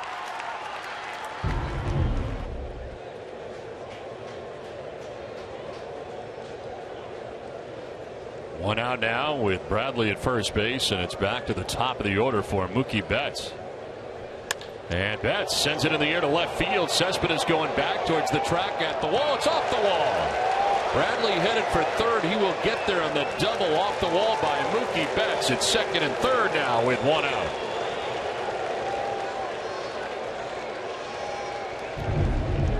Now it took 4 at bats, but Mookie Betts extends his hitting streak now to 4 games as he takes this one over the head of Cespedes out there in left field. Barehanded by Cespedes, he gets it back in, but now the infield comes in all the way around. There's that barehanded play by Cespedes to quickly get that ball back in. Make sure Bradley can't score.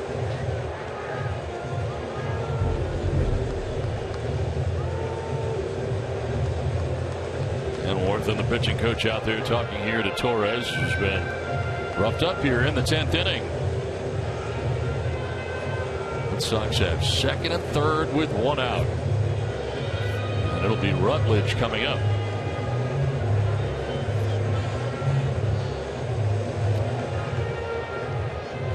As Pablo Sandoval ejected from the game tonight. Arguing a ball that was fair or foul. Thought it was a foul ball, but Darno jumped out in front of the plate, kept it fair, tagged him out, and said something to John Hirschbeck to be chased from the game. So Rutledge coming in and playing defensively at second, and now batting in Sandoval's spot. Infield in all the way around. As the pitch, a strike. As Rutledge down 0-1. All at the lip of the grass.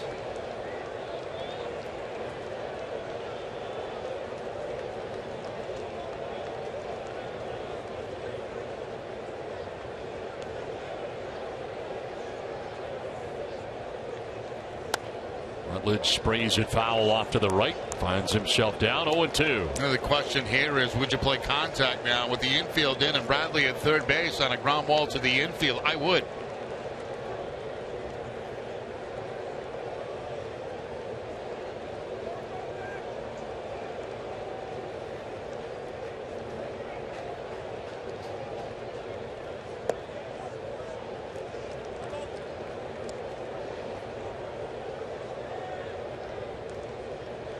Garza, the center fielder, in towards right center. Good gap out there in left center.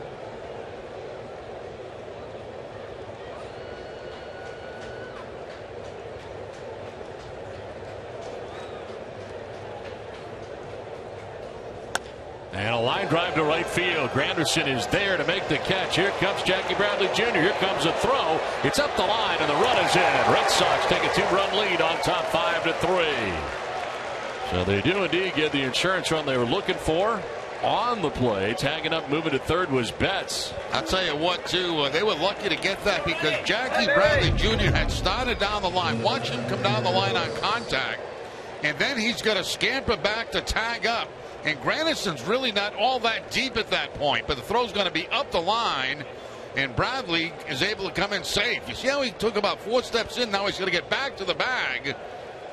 And fortunately, that throw is up the third base line. Now Xander Bogaerts. And he'll line one to left. Cespedes going back, going to be over his head. Now to one hop the wall. In from third base is Rutledge. It is an RBI single, a long one to left for Bogaerts. But the Red Sox take a 6-3 lead. So able to get to Carlos Torres here in the 10th inning. And here comes Terry Collins to make the change. Bogaerts, fastball, belt high, line shot over Cespedes. Quickly over Cespedes. But again, a good job by Cespedes to get that back in and hold Bogaerts to the single. Pitching change from Citi Field, where the Red Sox have a 6-3 lead now in the 10th.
Park home run started the inning. Soft toss over to first base. Blake Swihart coming all the way around with the fourth Red Sox run. They've tacked on 2 more in this inning. And Xander Bogaerts held on by Michael Kadire at first base. Travis Shaw getting his second at bat of the night. Grounded out to first base in the 9th. Now here in the 10th, sends one with all kinds of spin down the third baseline foul.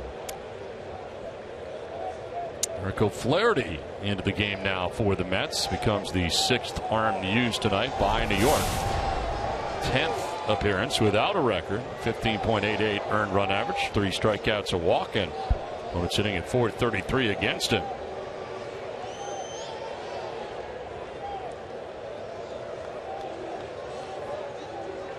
One coming to Shaw. And we're going to take another look at that Swihart home run, and I'm wondering, Don, if that ball hit the back part of the actually over the fence in that black wall behind it. The way it ricocheted, it seemed more likely that happened than the padding. Is this a foul ball? Let's take another look and see if this ball is over the wall.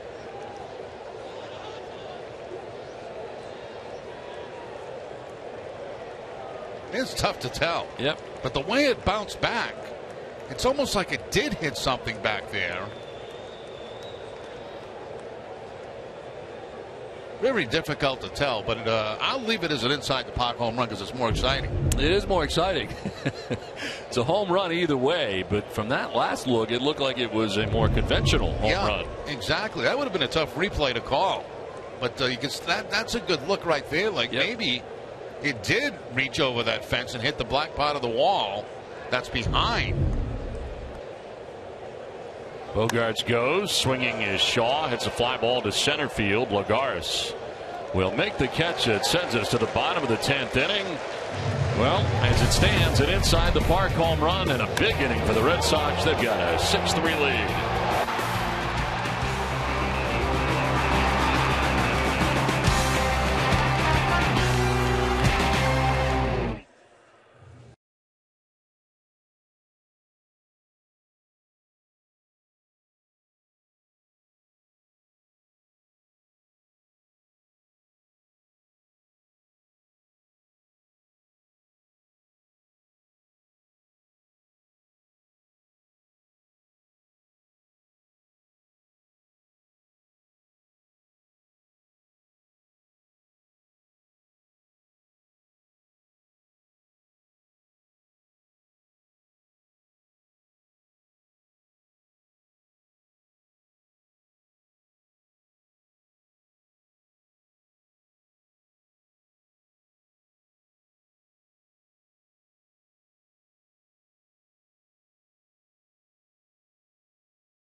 Ready for the bottom of the 10th inning. And the Red Sox bringing on their current closer, Shinichi Tozawa, into the game. He is 3 for 9 in save opportunities, 2-6 on the year, 56th appearance of the season, 49 strikeouts, the 9 walks, and opponents hitting at .265 against Tozawa. Picked up his 3rd save of the year Wednesday at Chicago, going an inning, giving up a hit. Worked his way around a leadoff single to Melky Cabrera in the 9th inning of that game, and then retired the next 3 batters he faced. Koji Uehara lost for the season. Looking on, just a spectator now.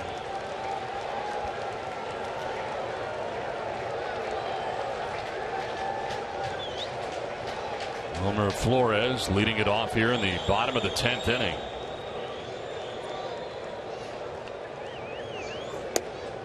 There is strike one. So right now, Tommy Lane, the pitcher of record, as he worked the 9th inning, did work his way around a leadoff walk to Cespedes. Got right to ground into a double play, then got Kadire to ground out.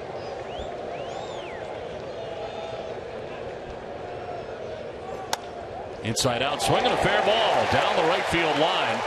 Castillo over to play it, and a single to begin things here in the 10th inning for Wilmer Flores. And Flores picks up his second hit of the night, had a double back in the 4th inning. Now he goes between Shore and the first baseline. Inside out swing on a fastball that was down and in.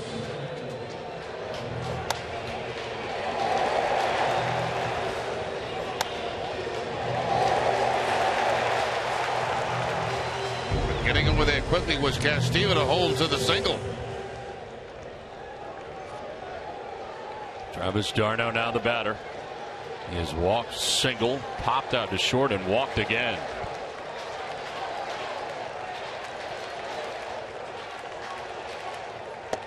There is strike one right at the bottom of the zone.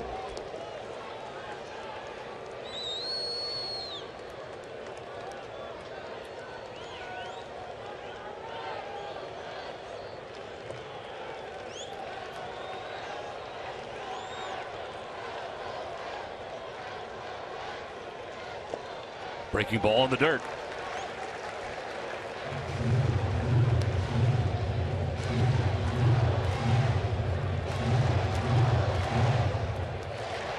Outfield straight away with nobody out here in the bottom of the 10th inning.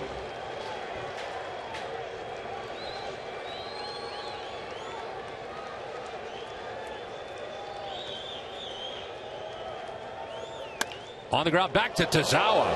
He'll go to second. A tough throw there on to first, and it is a double play. Oh, what a play by Bogaerts.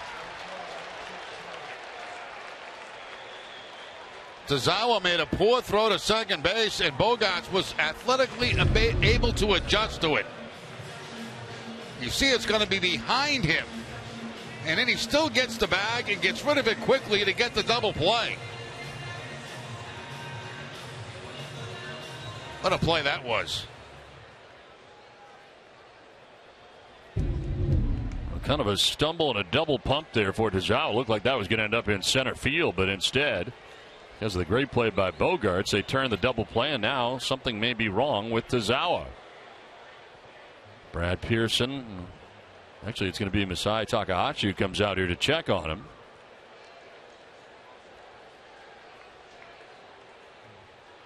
Tony Lavello out there now, and he says he's all right. I don't know if he hurt himself on the stumble there, trying to grab that ball and then make the throw.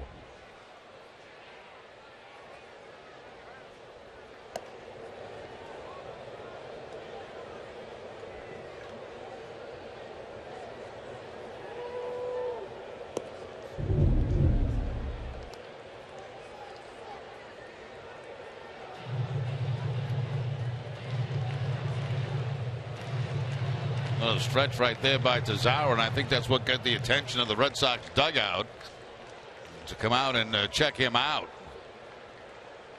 Made 2 pitches and said he's ready to go.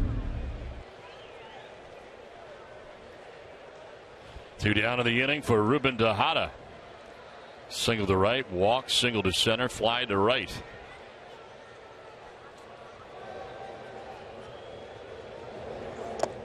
That'll bounce in for ball 1.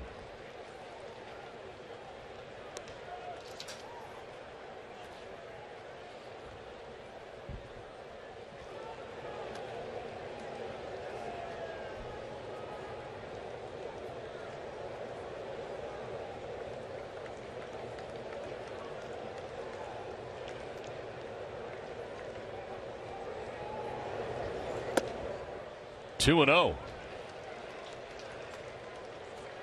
Well, the first 2 pitches that he has thrown since Maybe doing something to his back, have not gone well. 2-0.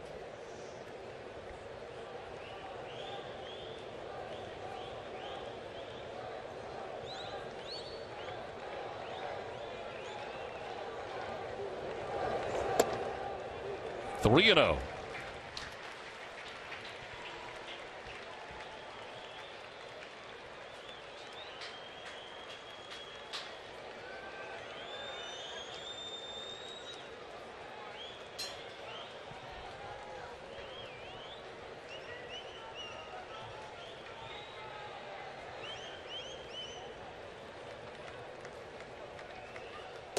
Very high, and down to first base goes Tejada. So the walk allowed by Tazawa. Let's take a look at the Toyota play of the game, and it's the inside the park home run for Blake Swihart.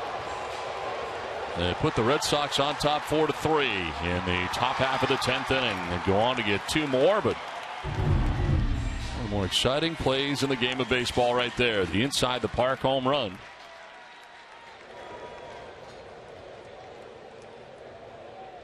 Michael Conforto pinch hitting here in the pitcher's spot.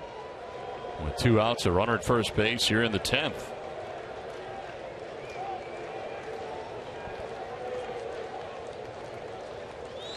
His last four pitches from Tazawa were not good. And a walk to Tejada. He's just trying to get through this outing now.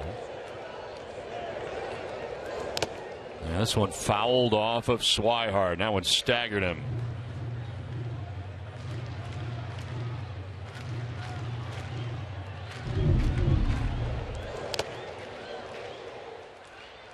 Oh, it got him pretty good. John Hirschbeck out to talk to the pitcher. A little professional courtesy here, giving him some time to get himself together.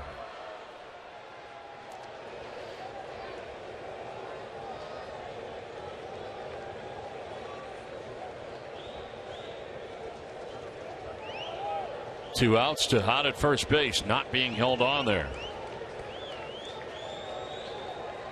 One pitch. Strike two.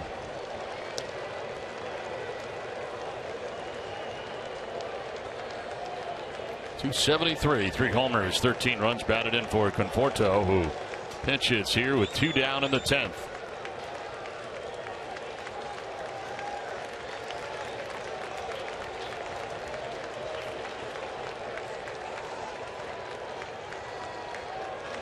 Runner goes at first as the pitch misses low, and defensive indifference as Tejada takes second base.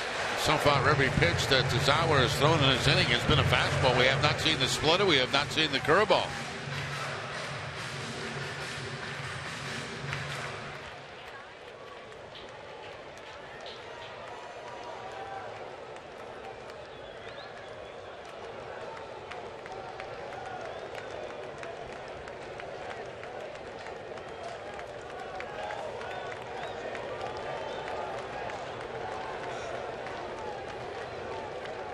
A 1-2 pitch. In the dirt, did he go? They'll check. No, he did not, says Bill Welke. So it evens up now at 2-2. Trying the split-fingered fastball that time. Almost successful with it.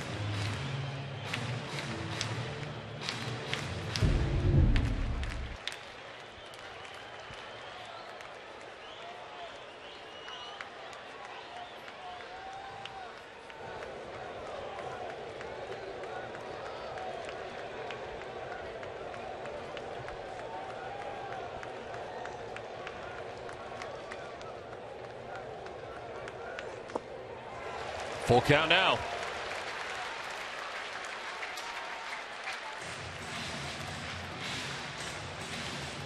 Juan Uribe has come out on deck here for New York.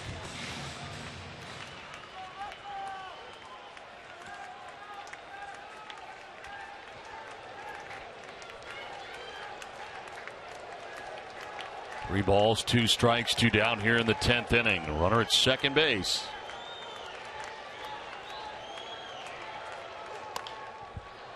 In the air, foul ground. Brock Holt will head over towards the seats, but won't have a play. Well, back into the crowd.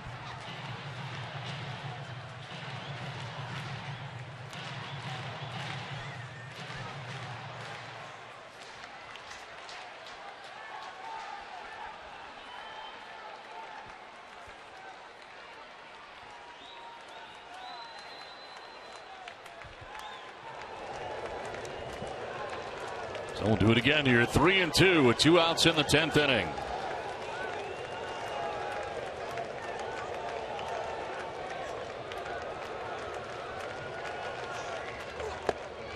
Low for ball 4, and the Mets will bring the tying run to the plate here in the 10th inning. Back-to-back walks allowed by Tazawa. Carl Willis is going to come out now. Well, Tazawa's walked 2 since that back issue came up, and this is how it came up. The ground ball back through the middle, and he kind of slips right here as he makes an attempt to throw to second base, and that may be where he hurt his back. Took a great play by Bogarts to get the double play, and since that time, he has been off target. Well, the 2 walks here in the 10th inning, that means the Red Sox have walked 10 in this game. 4 allowed by Owens, the starter, 3 by Agondo, 1 for Lane, and now 2 for Tazawa.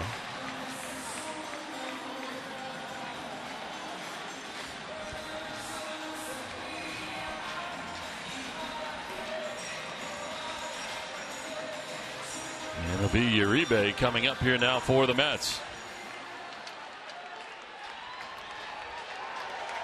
Pinch hitting in the spot of Juan Lagares. 248, 13 homers, 35 runs batted in for Uribe.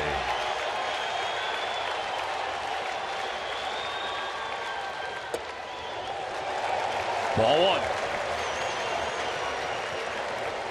1. Uribe coming from the Braves with Kelly Johnson July 24th in exchange for a couple of minor league pitchers.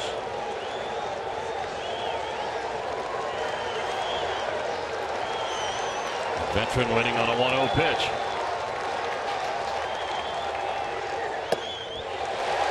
Two 2-0.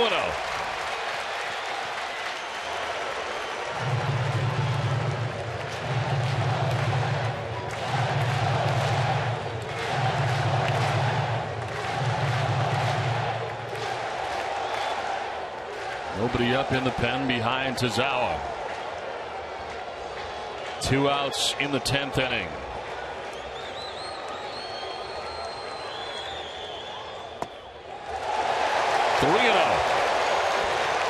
No reason to swing unless Tazawa can show that he can throw a strike right now. And he's not even close to throwing strikes.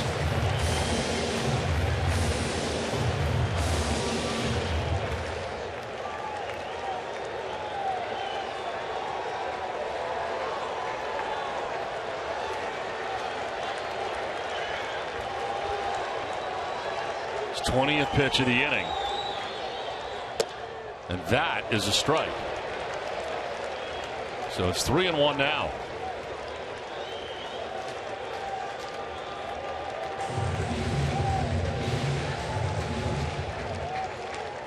Uribe pinch hitting with Curtis Granderson waiting on deck. 3-1. Uribe fouls it back, and it's a full count. So Tazawa battling back here.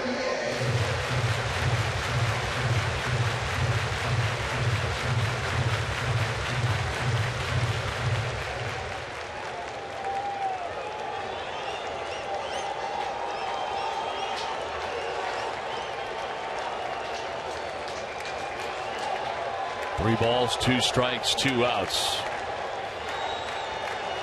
Runners on the move here. With Tejada at second, Conforto at first base.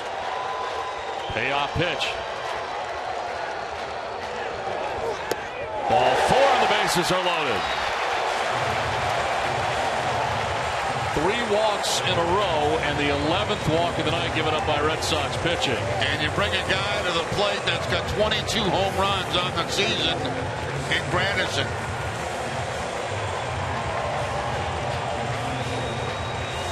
We'll have action here in a moment. Greg Breslow getting up in the pen.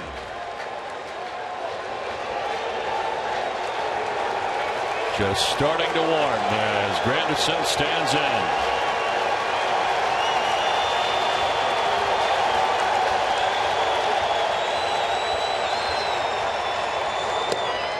Ball 1.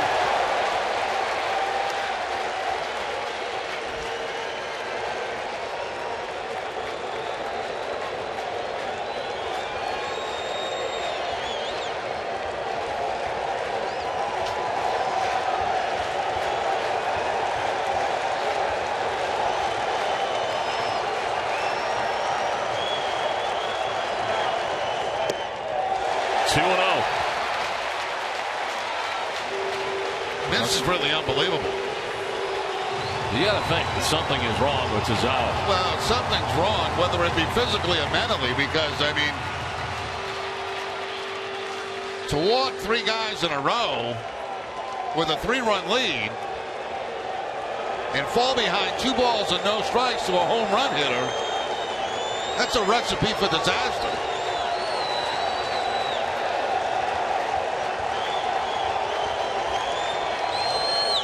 Anderson with a big rip there, fouls it back. He knew exactly what he was going to get on that count, too. Another fastball.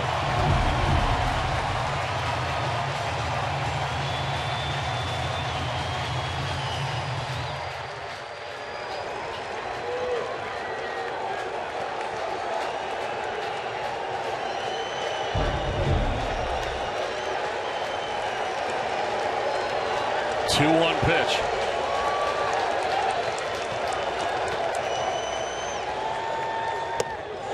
Very high for ball 3.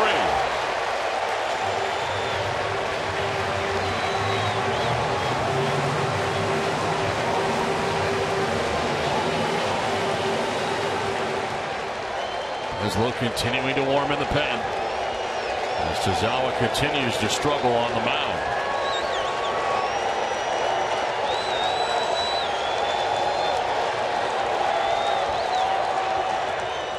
Granderson grounds it foul. Full count.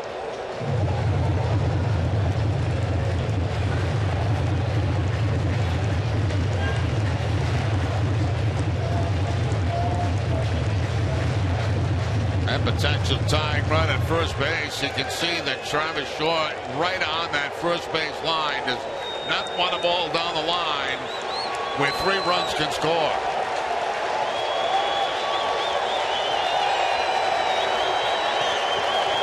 Everybody on the move. A 3-2 pitch with the bases loaded, 2 down. And it's ball 4, brings in another run. That's 4 straight walks for Tazawa. 12 walks allowed by Red Sox pitching, and now it's 6-4.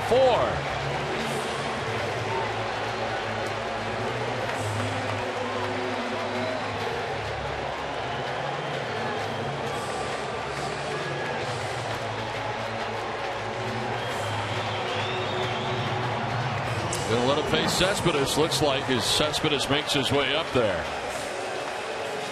Maybe not. Here comes Torey Lovullo. Breslow ready to go in the pen, and Tazawa, who walks 4 in a row after getting 2 outs in this inning, walks in a run, and that is the night for Tazawa as the Red Sox make a pitching change here in the 10th inning from Citi Field.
runs so far, 4 walks.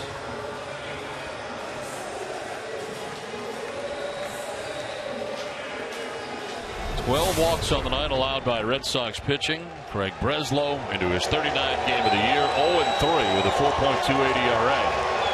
35 strikeouts, 20 walks, 281 opponent average.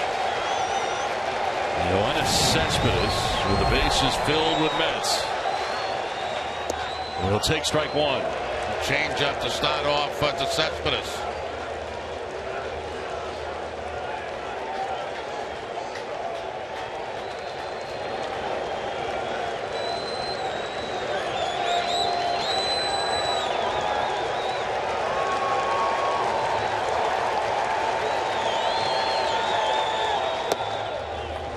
Strike to Cespedes.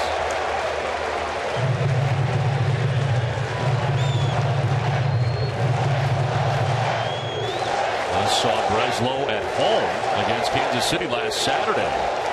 Did not appear in the series against the Chicago White Sox on this road trip. Falls behind 2-1.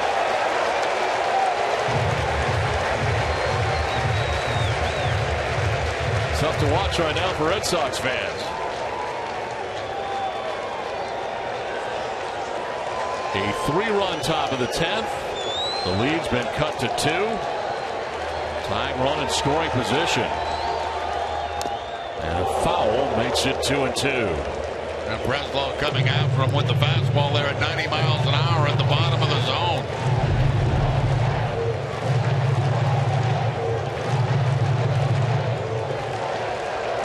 Right off the chest of Blake Swihart.